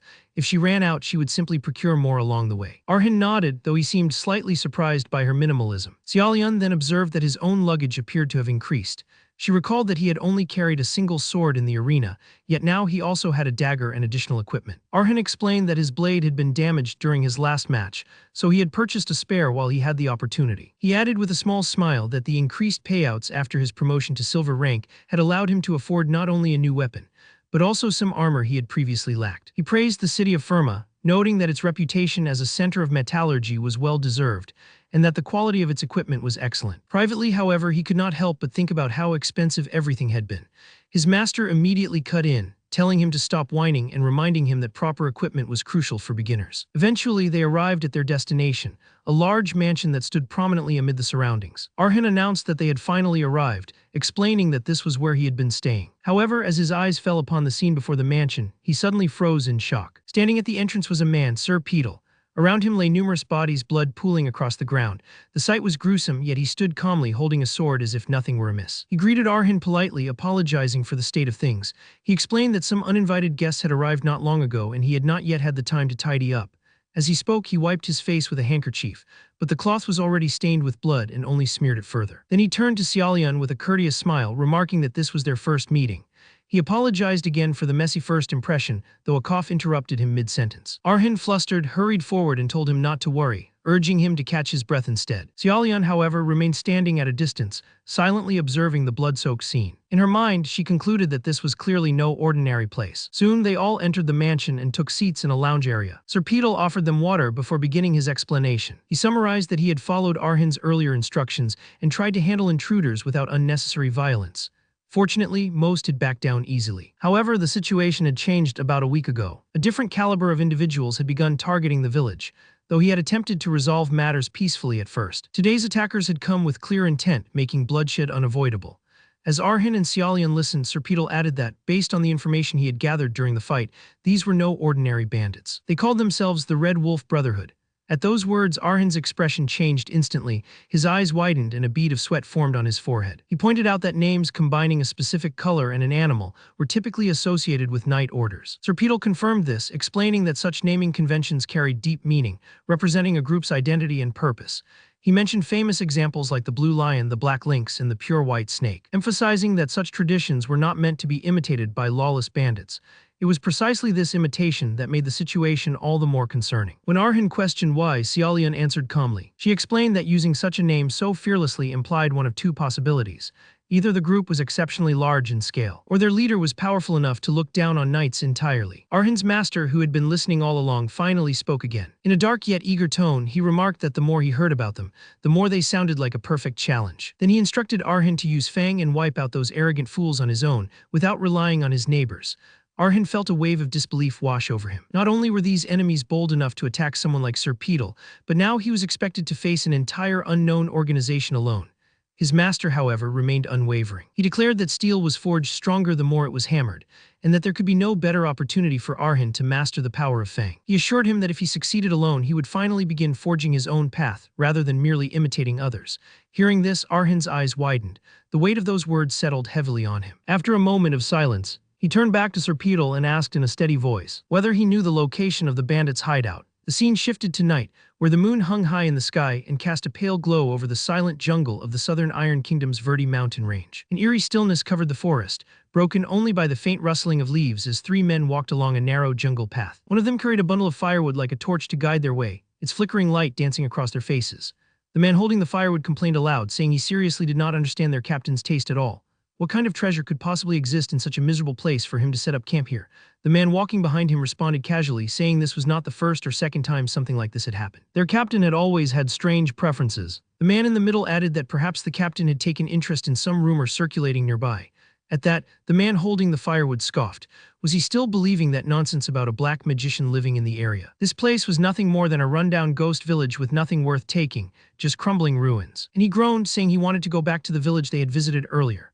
The man in the middle agreed enthusiastically. There really had been no better village than that one, especially since their captain had killed all the men and left only the women behind, making it incredibly enjoyable for them.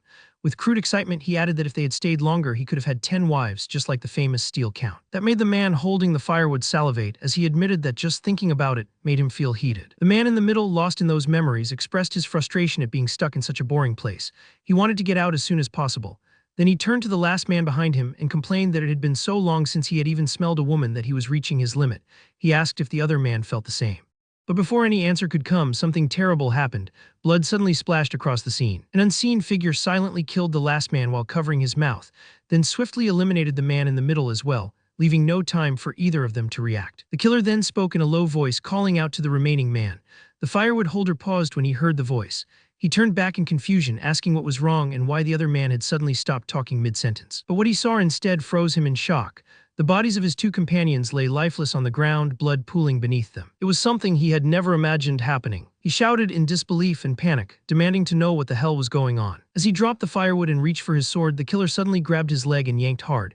He lost his balance and crashed onto his knees as pain shot through him. His mind raced. Which bastard dared to attack him? Then he realized the strike had been so fast that he had not even seen it. Fear flashed through his thoughts. Could it really be the rumored black magician? But then the killer, gripping his foot firmly, pressed a dagger against his ankle.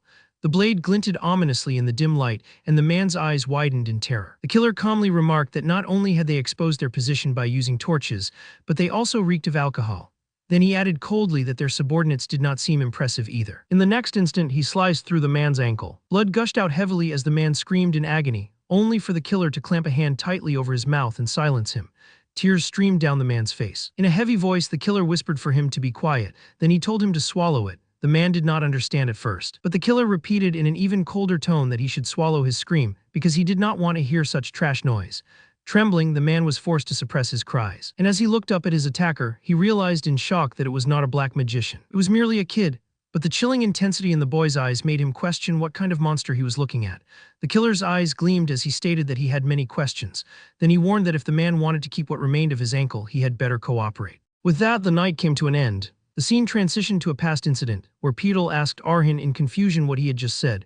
Was the young master asking about the bandits' hideout? Arhan calmly confirmed that he had heard correctly. Then he explained that, if possible, he would also like to know about their fighting style and characteristics. Petal listened in silence before his expression darkened. He asked if Arhin was planning to wipe them out alone. But Arhin did not answer, he remained composed. That caused Petal to slam the table in anger as he shouted that Arhin should not even think such foolish thoughts. How could he possibly attempt something so dangerous?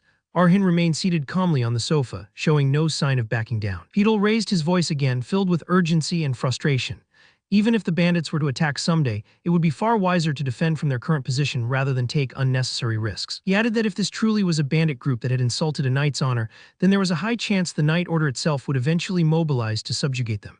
His words were filled with both logic and concern. Xiaolian stood nearby, listening quietly and understanding his reasoning without interrupting. But Petal, unable to contain himself, continued shouting that there was absolutely no reason to risk anything further. Then he was suddenly cut off by a violent cough. His body trembled as the coughing grew harsher, and he struggled to breathe properly. Arhin immediately rose from the sofa and asked with concern if Sir Petal was all right. Xiaolian quickly stepped forward and supported Petal by holding his arm, calmly telling him that she would help him up. In a weakened voice, struggling to maintain his composure, Petal admitted that he knew how much the village meant to Arhin, addressing him as young master. Those men were not ordinary bandits. They definitely had some kind of hidden card up their sleeve. Because of that, he pleaded with Arhin not to do anything reckless, his voice carrying both desperation and loyalty. Afterwards, Xiaolian guided him away to his room so he could rest. Left alone, Arhin pulled his hood over his face and closed his eyes, his expression hidden. In his thoughts, he silently apologized to Petal, admitting that it seemed he would not be able to keep that promise. With that, the scene shifted back to the present.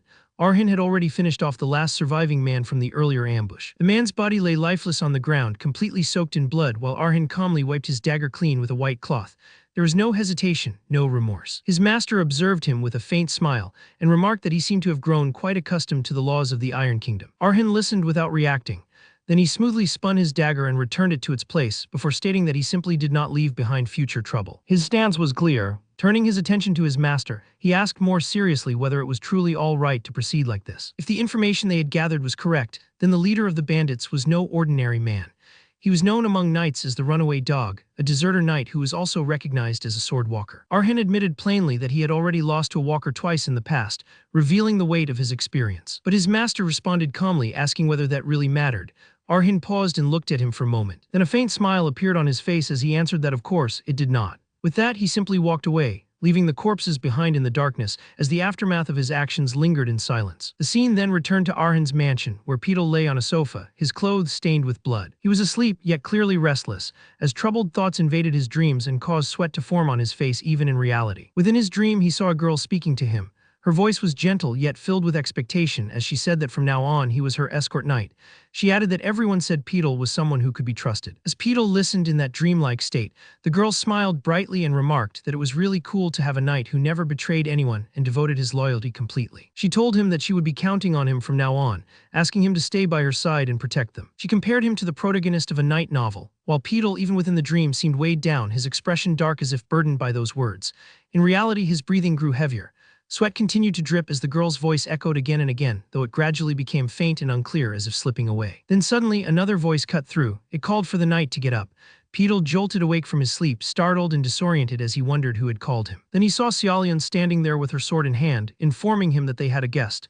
That immediately put him on edge. He muttered that this was troublesome, especially at a time when his body was in such a weakened state. But Xiaolian calmly reassured him that he did not need to worry about that. Even if he had been in perfect condition, she added, the result would have been the same. Petal looked confused and questioned what she meant by that, but before he could get a clear answer, the scene shifted to the front of the mansion. A flag bearing the head of an elephant with a cross above it stood prominently, and numerous knights mounted on horses had gathered outside. Their presence was imposing and unexpected in the darkness of night. Petal and Xiaolian stepped out to face them, both visibly confused about why such a force had arrived at this hour. One of the knights addressed them directly, ordering the two to answer honestly. Then the knight stated that he was searching for the runaway dog. He paused briefly before asking in a cold, intimidating voice, his eyes glinting sharply whether they knew anything about it. It was then revealed that the man speaking was Mekan, the vice-captain of the Yellow Elephant Knight Order, whose sudden appearance hinted that the situation was about to become far more dangerous and complicated. Vice-Captain Mekan of the Yellow Elephant sat atop his mount, looking down at the man before him with boredom. Petal, weary and worn, finally broke the silence. He stated that what he had shared was the full extent of his knowledge regarding the elusive bandit group known as the Red Wolf. Then he added that he apologized if it sounded impertinent, but he assumed the reason the vice-captain had traveled all this way was to finally wipe out that specific bandit group. Mekan did not hesitate. He confirmed the suspicion with a sharp nod. He remarked that the leader was nothing more than a runaway dog from the Yellow Elephant, a traitor whose reputation for pillaging the borderlands had reached as far as the capital. Meccan's voice dripped with irritation as he explained that the bandit had even dared to give himself that ridiculous name, the Red Wolf. That alone made the elite knights look like complete fools for allowing him to roam free. Turning his frustration back toward the informant, Meccan dismissed Petal's contribution as being of little help. He pointed out that while Petal knew the group was somewhere within the vast, jagged reaches of the Yassam Mountains, he had failed to provide an exact location or any meaningful information about the scale of their forces. It was a bitter pill to swallow. Meccan complained that, in the end, his men were still the ones who had to suffer through the grueling, dirty work of the hunt. Petal, bowing his head slightly, could only offer a hollow apology for his lack of further assistance. For a long moment, Meccan said nothing. His eyes scanned Petal with growing, predatory curiosity. Finally, a spark of recognition crossed the vice-captain's face. He noted that the more he looked at Petal, the more familiar he seemed, though he looked quite different from the image in Meccan's memory. Leaning in, he asked if Petal was not one of his seniors back at the academy.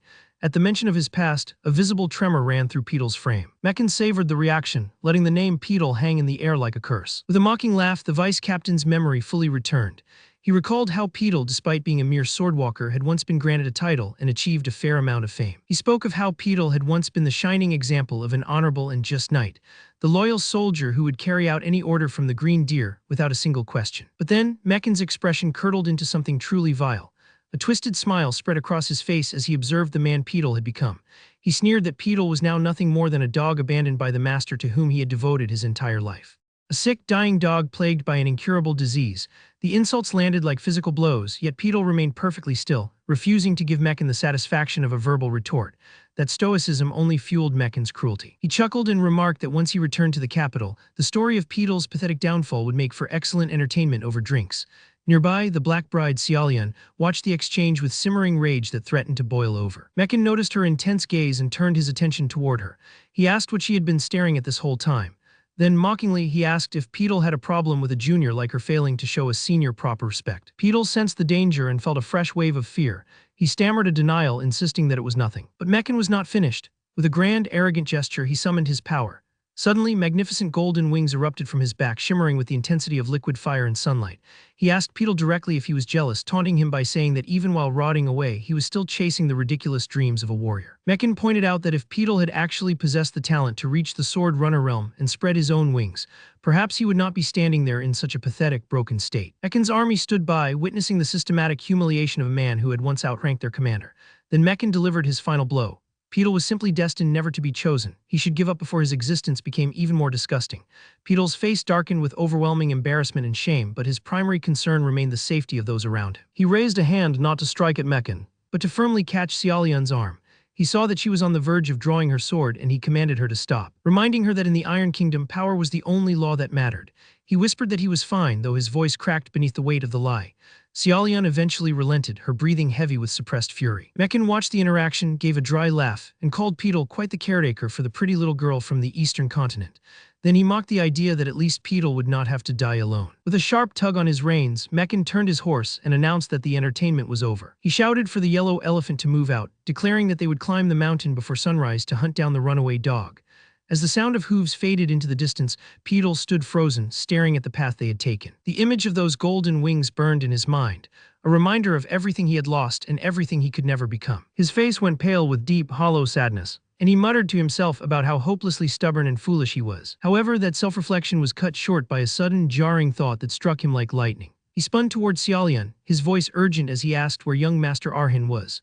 With such a massive commotion occurring right in front of the mansion, there was no logical reason for Arhin to have stayed inside. When Xiaolian met his gaze with a blank, emotionless expression and said nothing, realization hit Petal with the force of a physical blow. He shouted in terror, asking if Arhin had actually gone alone to the bandits' den. The scene shifted abruptly to the hideout, where the flickering orange light of a campfire struggled to push back the oppressive gloom of night. On the perimeter, a bandit guard grumbled to his companion about how unlucky he was to be assigned sentry duty on such a miserable, foggy night. The other guard yawned, trying to find a silver lining by suggesting it was still better than being part of the night search team. As he stretched, he noticed a figure approaching through the darkness. He squinted, confused as to why the person was not carrying a torch and was walking alone. He called out, asking why the man was by himself and where the rest of his scouting team had gone. The approaching figure was a man from their own ranks, but he was trembling violently, tears streaming down his face as he sobbed that he had guided him exactly as instructed. He begged for his life, his voice a pathetic whimper, But before he could finish his plea, a swift horizontal flash of steel cut through the air. The man's head was severed with terrifying precision, his body remaining upright for a single heartbeat before collapsing. The two guards stood paralyzed by shock, their minds failing to process the sudden violence, but they never got the chance to react. Another blindingly fast slash tore through the darkness, bisecting both guards in one fluid motion. They fell silently into the dirt, dead before they hit the ground. Out of the shadows stepped Arhin, clad in a dark cloak that seemed to swallow the dim light. His eyes glowed with cold, analytical focus as he thought to himself that the more time passed, the more certain he became of his choice. He wondered why his master had chosen Fang from among all the legends in the Hall of Fame. He reflected on the history of Fang's original owner, an unknown assassin who had frequently faced heavily armed elite knights. Compared to the seasoned gladiators of the arena, that assassin could not be considered a powerhouse in terms of raw strength. In a fair head-on duel, it was almost certain that he would have lost. Arhin began to move deeper into the den, his footsteps as silent as a ghost's. He passed by tents where bandits slept heavily, completely unaware that a reaper was walking among them. His thoughts continued. If the encounter was not a duel of honor but a true fight to the death, then the entire story changed. Whether through dirty tricks, or by waiting for a single lapse in the enemy's concentration to strike a weak point, the assassin turned the tide. Arhin drew his dagger, the blade reflecting the dying embers of the fire, and began to systematically execute the sleeping men. He moved with chilling efficiency, emerging from one tent after another. As his cloak became increasingly stained with the blood of his enemies, he realized that the one who cut down the opponent first was the only one who truly survived. The path of the assassin focused solely on that single lethal point of contact. Fang's original master had never assumed he would succeed. Instead, he always planned for failure while meticulously crafting the conditions for victory. And Arhin realized that this method of combat, this cold, calculating pragmatism, suited his nature perfectly. Suddenly, a drunken bandit stumbled into the clearing, swaying on his feet, and laughing to himself about how fuzzy and good he felt after drinking so much. He did not even see Arhin standing in the shadows. With a flick of his wrist, Arhin sent a dagger flying through the air with incredible speed. It buried itself deep in the man's forehead, silencing his laughter instantly as he toppled over like a felled tree. Arhin looked around at the silent camp, now a graveyard filled with the bodies of those who had thought themselves safe in the mountains. Then he whispered to the knight that the role of the assassin fit him like a glove. It was finally time to hunt the leader, the wolf himself. Deep within the main cave, a massive man with long, unkempt hair sat on a throne of pelts. His eyes suddenly snapped open. His nostrils flared as he caught the unmistakable metallic scent of fresh blood drifting toward him on the wind. He realized that an intruder had turned his den into a slaughterhouse.